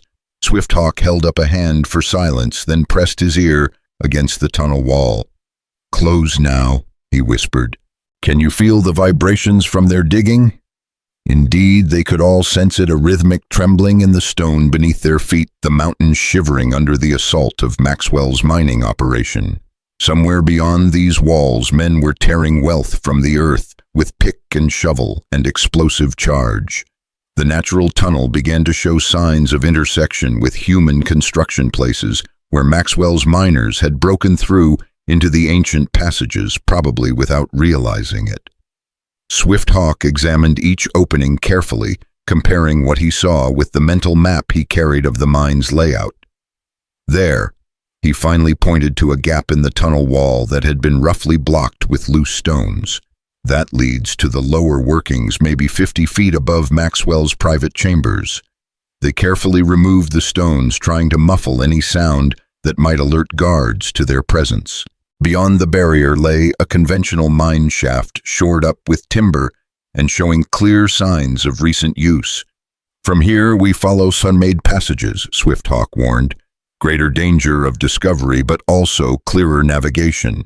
Webb, you must guide us now." The wounded man nodded, taking point as they entered Maxwell's domain. The mine shaft stretched away in both directions, lit by occasional oil lamps that cast pools of yellow light in the oppressive darkness. The air smelled of sweat explosives and the peculiar metallic tang of deep earth. They moved like ghosts through the workings, avoiding the main corridors where guards might patrol, sticking to the maze of smaller tunnels that honeycombed the mountain's interior. Webb's knowledge of the layout proved invaluable as he led them through shortcuts and maintenance passages that bypassed the most heavily watched areas. "Maxwell's office is just ahead," Webb whispered as they paused at a junction of 3 tunnels. "But there's a problem. We have to pass the main guard station to reach it." Swifthawk moved forward to scout, disappearing into the shadows with the silent grace of his namesake. He returned quickly, his expression grim. 4 guards, he reported, well-armed, alert. They have a clear view of the only approach to Maxwell's chambers. Clara felt despair beginning to creep into her chest. They had come so far, risked so much, only to be stopped by a handful of sentries doing their job. but Thomas was studying the tunnel layout with the intensity that had marked him as his father's son. What about going around these support tunnels? Do any of them connect to the office area from a different direction? Webb shook his head. Maxwell had the whole section designed to be defensible. Only one way in or out, and it's heavily watched. Then we make our own way, Swifthawk decided. He pointed to a section of tunnel wall that looked identical to everything around it. The office was carved from existing cave systems. If we can break through here, the noise will bring every guard in the mine running, Elias pointed out. Not if we do it during the shift change, Webb suggested. Guards get careless when they're tired and thinking about being relieved. Plus, there's always noise from the deeper workings picks. Shovels blasting charges. A little more racket might not be noticed. They waited in the darkness, counting heartbeats and trying to ignore the growing weight of the mountain above their heads. Clara found herself thinking about her children safe in the hidden valley, but probably lying awake wondering if they would ever see their mother again. The shift change came with the sound of boots on stone and muffled conversations as tired guards were replaced by fresh sentries. In the confusion of the changeover, Swifthawk began working on the tunnel wall with tools that seemed designed specifically for quiet excavation. The Ute warrior's knowledge of stone and earth served them well. Within minutes, he had opened a gap large enough for a person to squeeze through, timing his efforts to coincide with the distant sound of blasting charges from the deeper levels. Beyond the gap lay Maxwell's private chambers, a suite of rooms carved from solid rock and furnished with the luxury that mining wealth could provide. Oil paintings hung on stone walls, Persian rugs covered wooden floors, and a massive desk dominated the central office like a throne of commerce. But it was the vault that drew their attention. A steel door set into the rock wall, secured with the combination lock that Webb had described. The sight of it made Clara's pulse quicken with anticipation and fear in equal measure. "Keep watch," Swifthawk instructed Thomas, positioning the boy where he could see both the main entrance and their improvised hole in the wall. "Any sign of guards, you warn us immediately." Webb moved to the vault with hands that shook slightly despite his determination. The combination lock was more complex than a simple 3-number system. It required precise alignment of multiple dials in a specific sequence. 8, 15, 67. He murmured, his fingers working the mechanism with the care of a safecracker. "But the order matters, and if I get it wrong—" "What happens if you get it wrong?" Clara whispered. "Alarm bell," Webb replied grimly, "loud enough to wake the dead and bring every gun in the mine running." The tension in the room was palpable as Webb worked, sweat beading on his forehead, despite the cool air of the deep tunnels. Each click of the lock mechanism seemed to echo like thunder, and more than once he paused to wipe his hands on his shirt before continuing. Finally, with a soft snick that sounded like salvation itself, the vault door swung open. Inside lay Maxwell's true treasure, not gold or silver, but information. Files upon files of documents that detailed the scope of his criminal empire ledgers, showing payments to corrupt officials, maps marking the locations of murdered families, correspondence that implicated men in positions of power all the way to the territorial capital. "My God," Clara breathed, staring at the wealth of evidence. Daniel was right. It's bigger than we ever imagined. They worked quickly to gather the most damaging documents, stuffing papers into the packs they had brought for this purpose. Each page represented another nail in Maxwell's coffin, another step toward justice for the innocent dead. It was Thomas who heard them first, the sound of boots approaching down the main corridor, moving with the purpose of men who knew exactly where they were going. "Someone's coming," he hissed. A lot of someone's. Swifthawk was already moving, herding them toward their escape route. But as they reached the gap in the wall, new sounds reached their ears, voices from the natural tunnels beyond the scrape of metal on stone, the unmistakable sounds of armed men moving through the passages they had just traveled.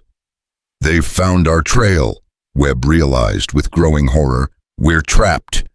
Outside Maxwell's office, the footsteps stopped. A voice called out, cultured, confident, and utterly without mercy. "Mrs. Hollander." Ezra Maxwell himself spoke through the door. "I know you're in there. You and your accomplices have led me quite a chase, but all games must eventually end." Clara felt ice forming in her veins as she realized their desperate gamble had failed. They had the evidence they needed to destroy Maxwell, but they were trapped in his stronghold with no way out, and his army closing in from all sides. The final confrontation was at hand, and the mountain itself would bear witness to whether justice or corruption would triumph in the depths of Silverstone Mine. Resayer T.S. Part 5. Louis viết tâm năm trong nhà từ liên kết liên mạch với các phần trước trong câu chuyện. Pha hội thoại tạo thành một câu chuyện liên mạch khi ghép lại. Mỗi phần liên mạch với phần trước không giới thiệu lại câu chuyện ở đầu phần mới. Liên kết các phần của câu chuyện một cách liên mạch. Sử dụng câu chuyện tiếp giữa các phần. Duy trì chủ đề, tránh ngắt quãng đột ngột, không sử dụng gạch đầu dòng hoặc tiêu đề phụ phong cách kể chuyện Mỹ Hoa Kỳ giống văn giàu cảm xúc. Kể theo ngôi thứ ba giữ độ kịch tính không viết lăng mạn, kết thúc phần không giới thiệu phần sau. Modifier Maxwell's voice carried the casual confidence of a man who held all the cards, each word, dropping into the silence of his private chambers like stones into still water. "I must admit I'm impressed by your resourcefulness, breaking into my inner sanctum through passages I didn't even know existed. Quite ingenious, really." Clara pressed her back against the cold stone wall, the stolen documents clutched against her chest like armor made of paper and ink. Beside her, Swifthawk's hand moved to the knife at his belt, while Thomas gripped Jackson's pistol with white-knuckled determination. Webb had gone pale as death, understanding better than any of them what Maxwell was capable of when cornered. "You're going to have to come out eventually." Maxwell continued his tone conversational despite the army of gunmen that undoubtedly surrounded the office. "My men have sealed off every tunnel within a mile of here. Your Ute friends can't help you now. They're too busy trying to avoid the cavalry units I've convinced to join the hunt." Elias moved to the heavy wooden door, pressing his ear against the oak to gauge how many men waited beyond. The sound of shuffling feet and whispered conversations suggested at least a dozen armed men in the immediate corridor, with more likely positioned throughout the mine complex. "What cavalry units?" Swifthawk asked in a barely audible whisper. Webb's face was grim as he provided the answer. "Maxwell's got connections with Fort Collins. Probably convinced them you're all renegade Indians attacking innocent civilians." The implications hit them like a physical blow. Not only were they trapped in Maxwell's stronghold, but the very people who should have been protecting territorial citizens were now hunting them as criminals. "Mrs. Hollander," Maxwell's voice took on a note of feigned sympathy. "I understand you're grieving for your husband. Grief can make people do foolish things, act against their own best interests. But think of your children. Do you really want them to grow up as orphans?" Clara's jaw tightened at the thinly veiled threat. "My children already know what kind of man you are," she called back through the door. "They know you murdered their father in cold blood." Maxwell's laugh was like the sound of breaking glass. "Your husband died in an unfortunate accident, Mrs. Hollander. A tragic fall from a cliff face. These mountains can be so dangerous for the unwary." "With a bullet hole in his chest," Thomas shouted, his young voice cracking with emotion. "You think we're stupid. You think we don't know murder when we see it." The boy speaks." Maxwell's tone shifted, becoming colder. "Thomas isn't at 13 years old trying so hard to be the man of the family. Your father filled your head with dangerous ideas about justice and righteousness. I'm offering you a chance to be smarter than he was." Swifthawk was examining their improvised entrance, calculating whether they could retreat through the gap in the wall before Maxwell's men broke down the door. But the sounds from the natural tunnels beyond suggested that route was already compromised. "We're surrounded," he confirmed quietly. "Front, back, and probably above and below as well." Elias found himself thinking of the children waiting in the hidden valley, depending on their success to bring justice for their father's murder. Sarah's solemn face appeared in his mind, along with her absolute trust that grown-ups would somehow make everything right again. "There has to be another way," he murmured, studying the office layout with the desperate intensity of a man searching for miracles. It was Webb who provided the answer, his voice hollow with the weight of revelation.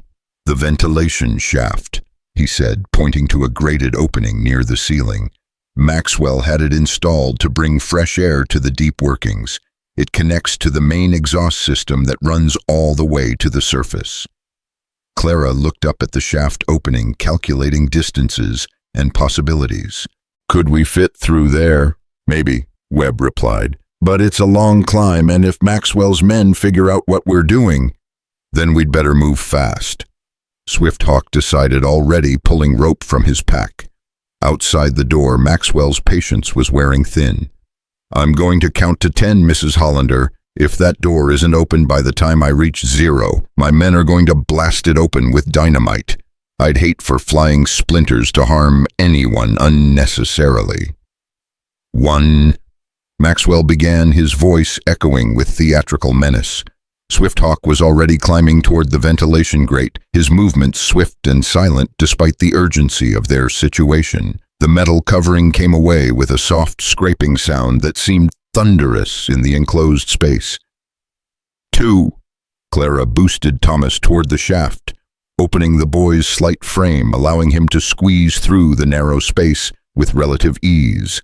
She passed the stolen documents up to him, each precious page representing another chance for justice to prevail. 3. Elias helped Webb toward the shaft.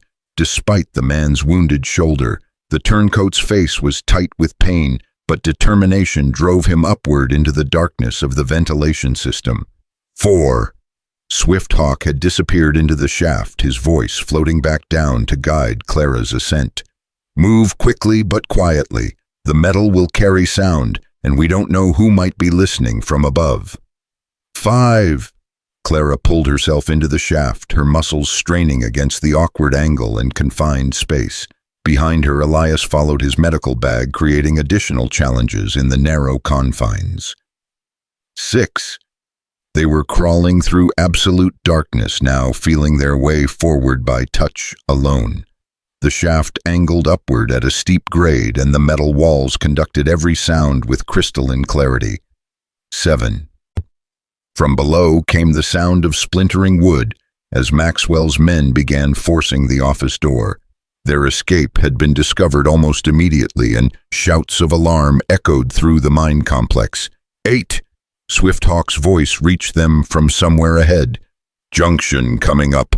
We need to choose. Left leads to the main exhaust. Right goes to the secondary system." "Which way?" Clara gasped, her arms burning with the effort of pulling herself through the confined space. 9. Webb's answer came back strained but certain. "Left. The main exhaust has a wider shaft and multiple exit points." 10. The explosion that followed shook the entire mine complex, sending vibrations through the mountain that made the ventilation shaft ring like a struck bell.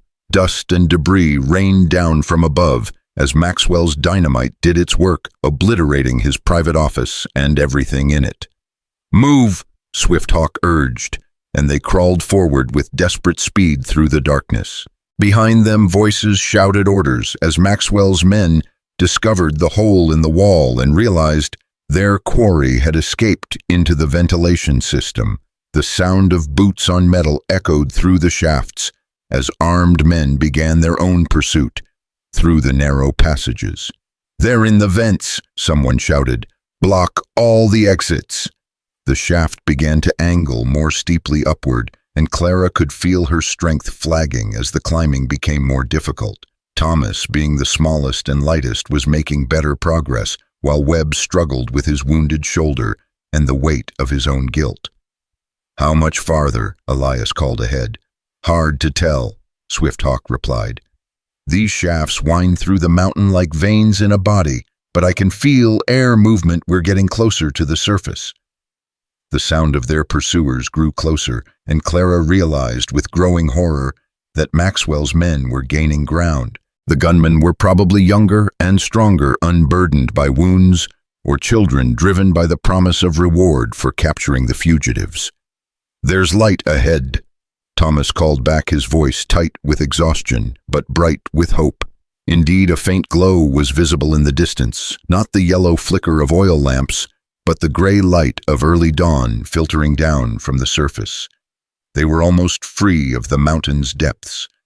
But as they approached the exit, a new sound reached their ears that made Clara's blood turn to ice. Rifle bolts working the metallic click of weapons being readied for use. "Come on out, folks," a voice called from above. "Nice and easy hands where we can see them." They had escaped Maxwell's underground fortress, only to find his men waiting at the surface, having anticipated their route and positioned themselves accordingly. The dawn light that had seemed like salvation now revealed itself as just another trap. Swifthawk was the first to emerge from the ventilation shaft, his hands raised but his eyes alert for any opportunity.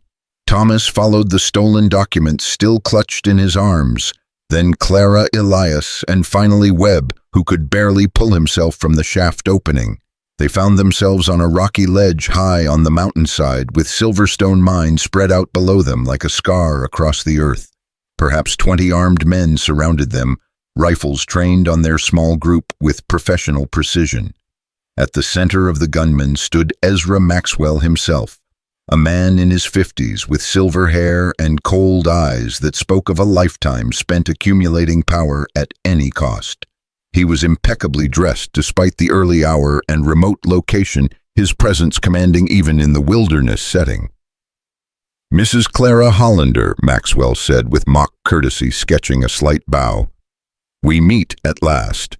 I must say you've caused me considerable inconvenience." Clara straightened despite their hopeless situation, meeting Maxwell's gaze with unflinching courage. "Not half as much inconvenience as you've caused the families you've murdered." Maxwell's expression didn't change, but something cold and dangerous flickered in his eyes. "I'm a businessman, Mrs. Hollander. I don't murder anyone, I simply remove obstacles to progress and prosperity." "Like my husband," Clara shot back. "Like the Ute families who wouldn't sell their land. Like anyone who stood between you and what you wanted." "Your husband was given multiple opportunities to see reason," Maxwell replied with the tone of a man discussing the weather. "I offered him employment money, a comfortable life for his family. He chose to be unreasonable." Thomas stepped forward, his young face blazing with fury. "He chose to be honest. He chose to do what was right instead of what was profitable." Maxwell studied the boy with the calculating look of a man evaluating livestock. "And look where it got him. Look where it's gotten all of you." He gestured to the circle of armed men, surrounded, outnumbered, with nowhere to run. "We have the evidence," Clara said firmly. "Everything you've done, everyone you've bought off, every family you've destroyed, it's all documented. The truth will come out regardless of what happens to us." Maxwell's laugh was genuinely amused. "You mean these papers?" He nodded to one of his men who stepped forward and roughly yanked the documents from Thomas's arms. "Fascinating reading, I'm sure, but paper burns so easily, doesn't it?" The gunman pulled out a tin of matches, striking one with deliberate slowness. The small flame danced in the mountain air like a symbol of hope about to be extinguished. "No!" Clara lunged forward, but rifle barrels swung to cover her movement, forcing her to stop. "Wait!" Webb spoke up suddenly, his voice stronger than it had been since his wounding. "Maxwell, you're making a mistake." The mine owner's attention shifted to his former employee with interest. "Webb Blackwood, I heard you'd been shot trying to capture these fugitives. I also heard you might have survived the encounter." "I did more than survive," Webb replied, struggling to stand straighter despite his wounds. I learned something about the kind of man I've been working for. And what kind of man is that? Maxwell asked with dangerous quiet. The kind who orders children murdered, Webb shot back. The kind who burns families out of their homes for the crime of wanting to live in peace. The kind who corrupts everything he touches and calls it progress. Maxwell's face hardened, the mask of civilized politeness finally slipping away to reveal the ruthless predator beneath. You always were weak, Webb. Your brothers understood what was necessary for success. You never did. My brothers are dead because of you, Webb snarled. Killed by men who were faster and meaner just like you taught them to be. How many more good people have to die for your version of progress? As many as necessary, Maxwell replied without hesitation. The weak make way for the strong. That's the natural order of things. Your husband, he looked at Clara, was weak. These, he gestured to the documents, are weak, and weakness deserves exactly what it gets. The match was lowering toward the papers when a new voice cut across the mountaintop like a blade through silk. I wouldn't do that if I were you, Maxwell. Every head turned toward the source of the voice. Standing at the edge of the ledge, having appeared as silently as morning mist, was a man in his 60s with iron gray hair and the bearing of someone accustomed to command. He wore the dark suit of a federal official, and his eyes held the authority of law backed by justice. Judge Harrison Wells, Maxwell said, his voice carefully controlled but betraying the first hint of uncertainty they'd heard from him. This is unexpected. Is it? Wells replied, stepping forward with two federal marshals flanking him. Did you really think your activities would go unnoticed forever?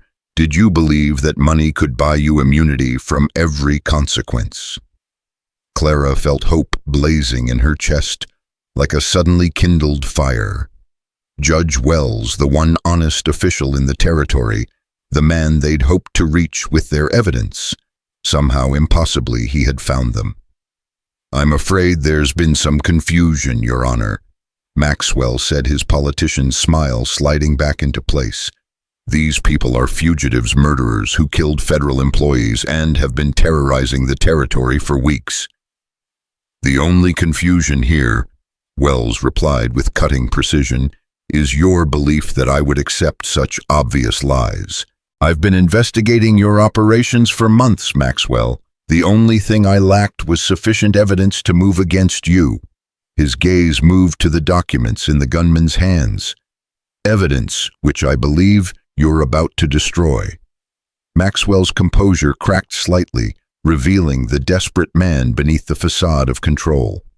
You have no jurisdiction here, Wells. This is territorial business, and I have the full support of the territorial government. Had, Wells corrected, past tense. As of yesterday, Governor Martinez has been arrested on federal corruption charges. It seems his financial records show some interesting payments from mining interests. The words hit Maxwell like physical blows, each revelation stripping away another layer of his carefully constructed protection. Around the ledge, his gunman began to shift nervously, sensing that the wind was changing direction. Impossible, Maxwell breathed. Martinez would never talk. Wells finished. Oh, but he has. Quite extensively, in fact. It's amazing how quickly corrupt officials develop consciences when faced with federal prison sentences. Clara watched the confrontation with growing amazement, hardly daring to believe that justice might actually prevail after all their suffering and sacrifice. But Maxwell was far from finished. Desperate men were often the most dangerous. You may have turned a few weak politicians, Maxwell snarled, but I still have 50 armed men in these mountains. Your jurisdiction won't stop bullets, Judge. No, Wells agreed calmly, but 3 companies of federal cavalry might. He gestured toward the valley below, where the morning light revealed columns of blue uniformed soldiers advancing up the mountain trails. Colonel Morrison sends his compliments and asks that you surrender peacefully. The sound of hoofbeats echoed off the canyon walls as the cavalry approached, their numbers far exceeding anything Maxwell could field. His private army was about to become badly outnumbered by legitimate federal forces, but Maxwell had not built his empire by accepting defeat easily. His hand moved toward the pistol at his belt, and Clara saw murder in his eyes. If he was going down, he intended to take as many enemies with him as possible. "Down!" Swifthawk shouted, tackling Clara to the rocky ground as Maxwell's gun cleared its holster. The first shot went wild, spanging off stone and sending chips flying in all directions. Maxwell's men hesitated for a crucial second, uncertain whether to fire on federal officials and trigger a war they couldn't win. That second was all Judge Wells's marshals needed. Their own weapons appeared with practiced speed, and their first volley dropped 3 of Maxwell's gunmen before they could return fire. The battle that followed was brief but vicious, echoing across the mountainside like thunder as desperate criminals fought federal law enforcement in the gray light of dawn. Maxwell himself had taken cover behind a boulder, still trying to get a clear shot at Clara or the documents that could destroy him. Thomas, showing courage that would have made his father proud, crawled across the rocky ground to retrieve the fallen papers while bullets whistled overhead. His small size and quick reflexes served him well as he gathered the scattered evidence and pulled it to safety behind a protective outcropping. "Give it up, Maxwell," Judge Wells called across the battlefield. "You're finished. Surrender now, and I'll guarantee you a fair trial." Maxwell's answer was another gunshot that missed Wells by inches. "I'd rather die than rot in your federal prison." "That can be arranged," one of the marshals replied, putting a bullet through the boulder that sheltered the mine owner. The arrival of Swifthawk's warriors turned the tide completely. They emerged from concealed positions around the ledge like ghosts, materializing from stone, their arrows and war cries adding to the chaos of the gunfight. Maxwell's remaining men found themselves caught between federal cavalry below and Ute warriors above, with nowhere to run and no chance of victory. The fighting ended as abruptly as it had begun. Maxwell's surviving gunmen threw down their weapons and raised their hands, understanding that continued resistance would only mean death. The mine owner himself sat slumped against his boulder, blood seeping from a shoulder wound that mirrored the injury he'd inflicted on so many others. Clara rose slowly from the rocky ground, checking to ensure her companions were unharmed. Swifthawk bore a shallow cut across his ribs, while Webb had reopened his shoulder wound, but everyone was alive and functional. Judge Wells approached Maxwell with the measured tread of justice, finally catching up to a long-pursued criminal. "Ezra Maxwell, by the authority vested in me by the federal government of the United States, I place you under arrest for conspiracy, murder, corruption of public officials, and crimes against the sovereignty of Indian nations." Maxwell looked up at the judge with the eyes that held equal measures of hate and defeat. "This won't stand. I have friends in Washington, powerful men who won't let you destroy everything we've built here." "Had friends," Wells corrected. "Past tense. It's amazing how quickly powerful men distance themselves from scandal when it threatens their own positions." Clara stepped forward, the recovered documents clutched in her hands, like a sword of truth finally unsheathed. "These papers contain everything: names, dates, financial records, witness testimonies. Everyone who participated in your crimes, everyone who helped cover them up."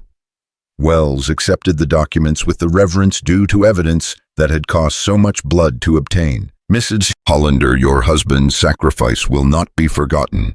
These documents will ensure that justice is served not just on Maxwell, but on everyone who enabled his crimes." Thomas stood beside his mother, his young face reflecting a mixture of grief for his father and satisfaction at seeing justice finally within reach. "Will they hang him?" he asked with the blunt directness of youth. "That will be for a jury to decide," Wells replied gently, "but I can promise you that he'll face the full consequences of his actions." Swifthawk was binding his wound with strips torn from his shirt, his dark eyes watching the federal marshals secure their prisoners. What of my people? What of the families Maxwell murdered and the land he stole? Reparations will be made. Wells promised. The stolen land will be returned to its rightful owners, and compensation will be paid for the lives lost. It won't bring back the dead, but it's a start toward justice. As the sun climbed higher over the Colorado Rockies, painting the mountain peaks with golden light, Clara felt a weight she'd carried for weeks, finally beginning to lift from her shoulders. Daniel's murder would be avenged.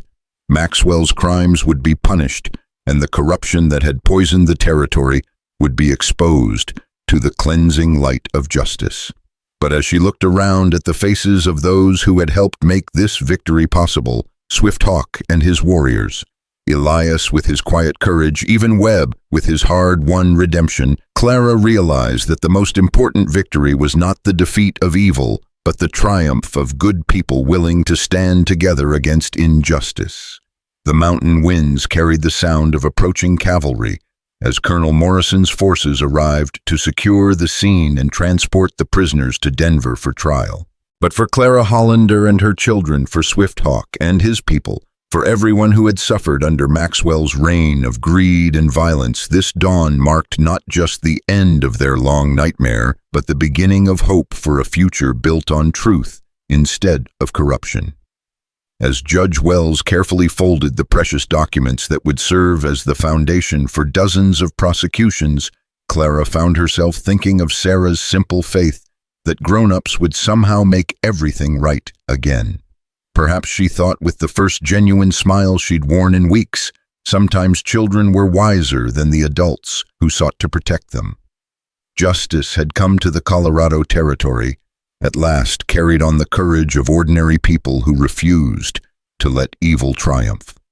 And in the growing light of a new day that felt like the greatest victory of all, the autumn air in Denver carried the crisp promise of winter, but inside the federal courthouse, warmth radiated from more than just the wood-burning stoves. Clara Hollander sat in the front row of the gallery, her 4 children arranged beside her like stepping stones of hope rebuilt from the ashes of tragedy. Sarah clutched a new doll, one that held nothing more dangerous than cotton stuffing and a child's dreams, while Thomas wore his first suit purchased with money from the territorial government's compensation fund for Maxwell's victims.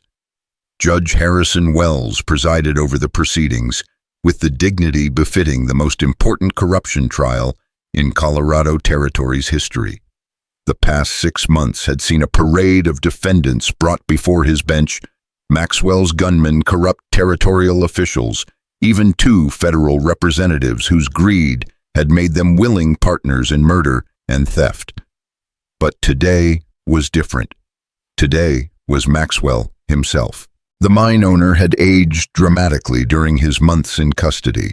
His silver hair turned white, and his once commanding presence reduced to the hollow shell of a man who had finally run out of people to buy and intimidate. He sat beside his court-appointed attorney, his vast fortune having been frozen as evidence of criminal enterprise, listening with dead eyes as the prosecutor read the final charges. Murder in the first degree, 14 counts. Conspiracy to commit murder, 27 counts. Corruption of federal officials, 8 counts. Theft of Indian lands, 43 counts.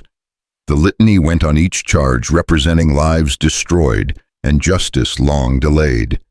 Elias Boon sat 2 rows behind Clara, his transformation from hermit to community pillar still startling to those who remembered the wild-haired recluse of Copper Ridge. Clean-shaven now and wearing the respectability that came with his new position as territorial medical examiner, he had become the man who ensured that crimes like Maxwell's were properly documented and investigated. Swift Hawk occupied a place of honor in the gallery's front section, his presence a testament to how far the territory had come in recognizing the rights of its native peoples.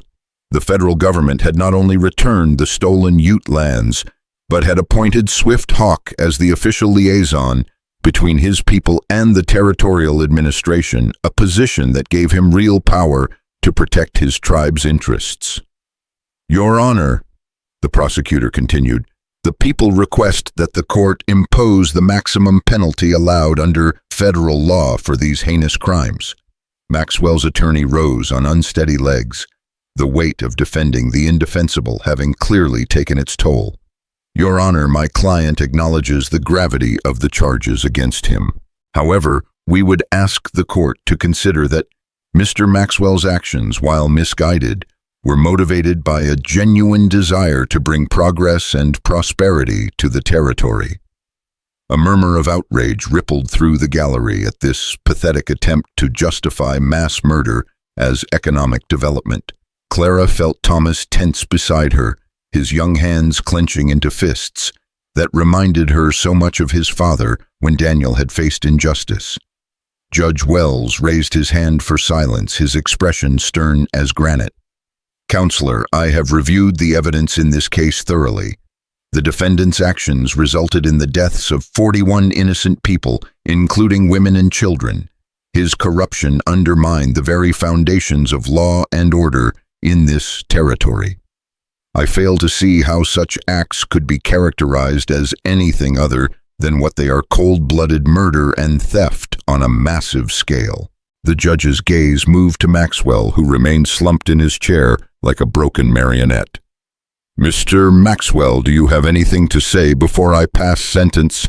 For a moment it seemed Maxwell would remain silent, accepting his fate with the same dead-eyed resignation he had shown throughout the trial. But then he straightened slightly, and when he spoke, his voice carried an echo of his former arrogance. I regret nothing, he said clearly enough for everyone in the courtroom to hear. This territory was wilderness before men like me brought civilization to it. The weak were always going to be swept aside. I simply made the process more efficient. The courtroom erupted in angry voices, but Clara heard something else in Maxwell's words: the desperate rationalization of a man who could not face the truth of what he had become. She thought of Webb Blackwood, who had found the courage to change sides when confronted with the full horror of Maxwell's crimes. Some men could be redeemed when shown their sins clearly enough. Others apparently could not. Judge Wells gavelled for order, his face showing the disgust that every decent person felt at Maxwell's unrepentant stance. Very well, Mr. Maxwell. Your lack of remorse only confirms the necessity of the sentence I am about to impose. The judge stood his formal robes, lending gravity to the moment of long-awaited justice. Ezra Maxwell, you have been found guilty on all counts by a jury of your peers. For the crimes of murder, conspiracy, corruption, and theft, this court sentences you to death by hanging. Said sentence to be carried out on the 15th day of November in the year of our Lord 1875. The gavel's final blow echoed through the courtroom like the sound of a door closing on an era of lawlessness and corruption. Clara felt tears streaming down her cheeks, not tears of sadness but of relief, so profound it felt like a physical weight lifting from her soul. Daniel's murder had finally been answered, his sacrifice given the meaning he had died believing it deserved.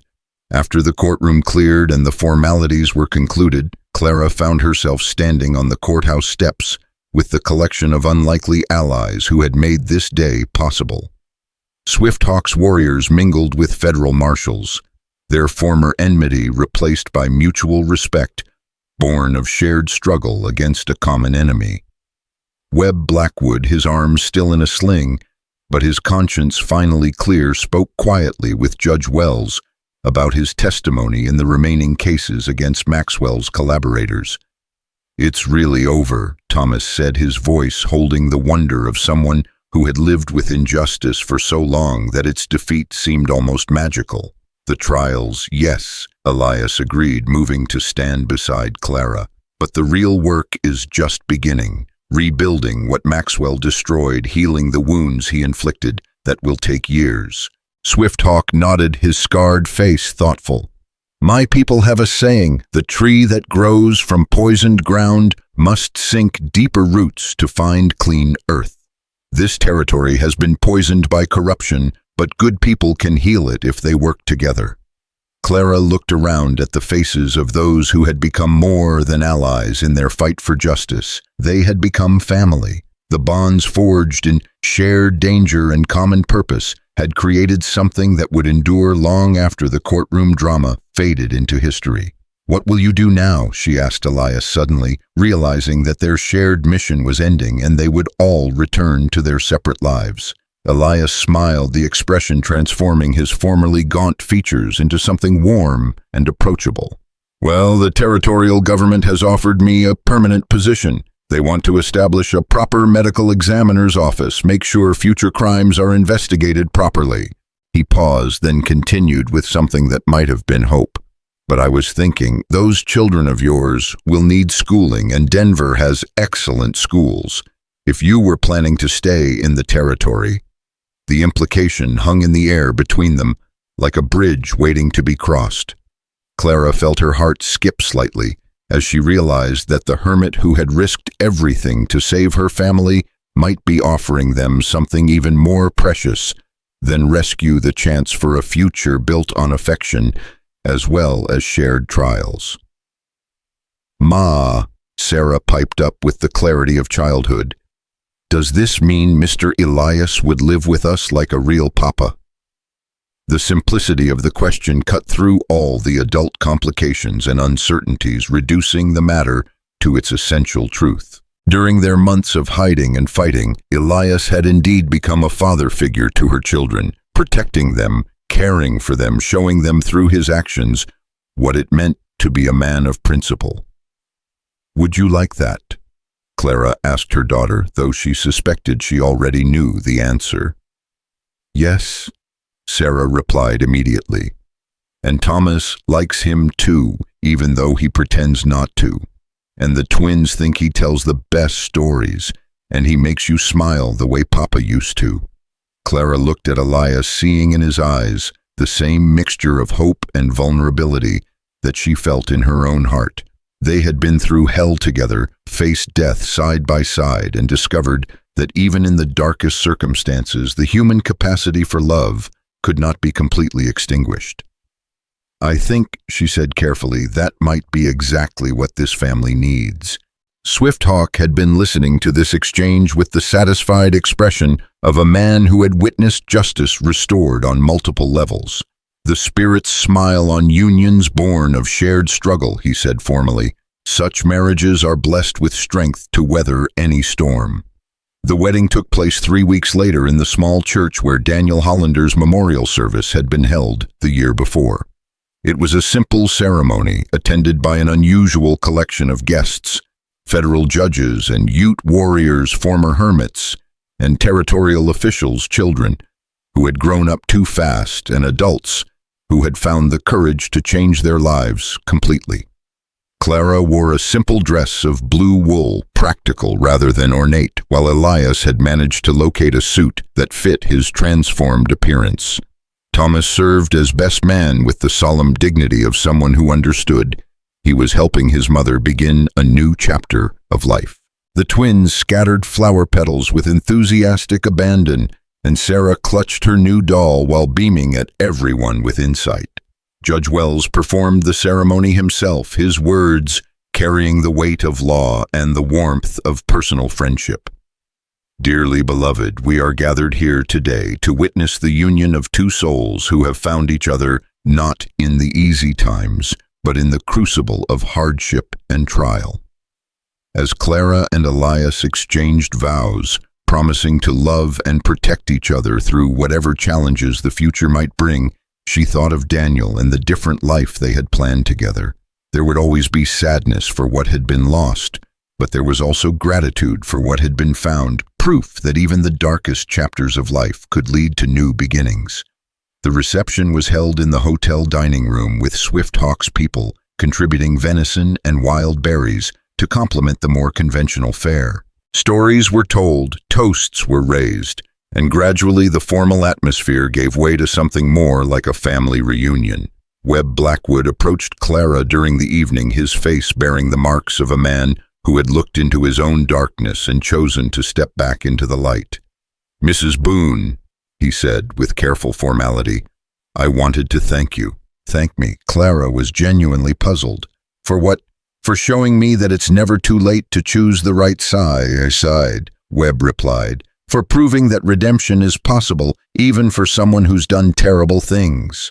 Clara studied his face, seeing the genuine remorse and hard-won wisdom in his eyes. What will you do now? Judge Wells has offered me a position with the Territorial Marshal Service, Webb said.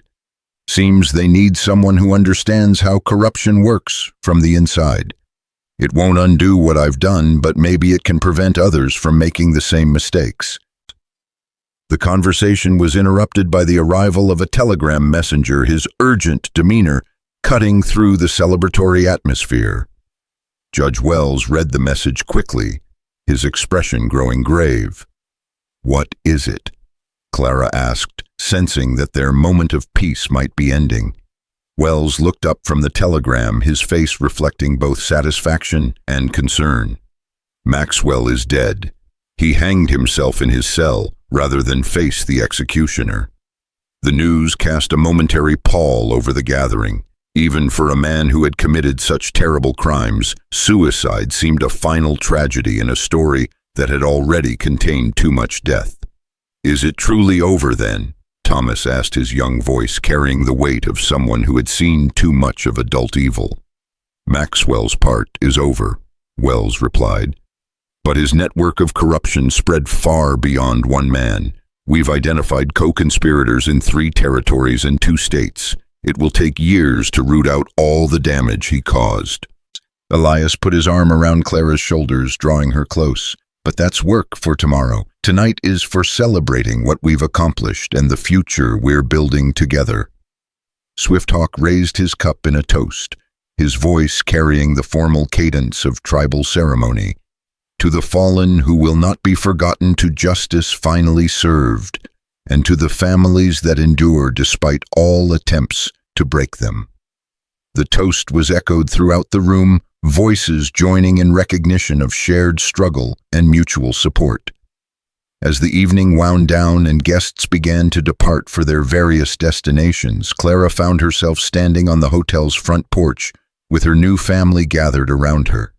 Denver spread out below them in the valley, its lights twinkling like earthbound stars in the clear mountain air. Somewhere in those lights were the offices where honest officials now worked to rebuild what corruption had destroyed. Somewhere were the homes of families who could sleep safely because men like Maxwell no longer held power over their lives.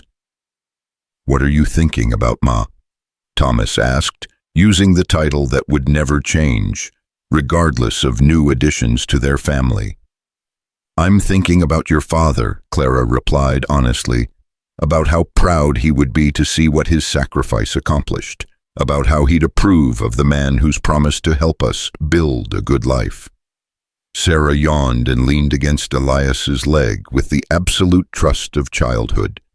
"Tell us a story, Papa Elias. Tell us about brave people who fight bad men and win." Elias smiled, lifting the little girl into his arms. "Well, once upon a time there was a family who lived in the mountains of Colorado Territory. They faced terrible dangers and impossible odds, but they never gave up hope that good would triumph over evil." As Elias began weaving their own story into the kind of tale that would comfort children and inspire adults, Clara felt the last of her grief transforming into something else, not forgetfulness of what had been lost, but gratitude for what had been found. Daniel's legacy lived on, not just in the justice that had been served, but in the love that had grown from the ashes of tragedy. The mountain winds carried the scent of coming snow, reminding everyone that winter was approaching. But inside the circle of family and friends they had created, there was warmth enough to last through any season of hardship. Justice had been served, love had been found, and the future stretched ahead, like an unwritten page waiting to be filled with the stories of people who had learned that even in the darkest times, hope could not be completely extinguished. As the stars wheeled overhead in their ancient patterns, the Boon family went inside to begin the first night of their new life together, carrying with them the knowledge that sometimes the greatest victories come not from destroying enemies, but from refusing to let those enemies destroy the capacity for love and hope that makes life worth living. The long hunt was finally over and the healing could begin.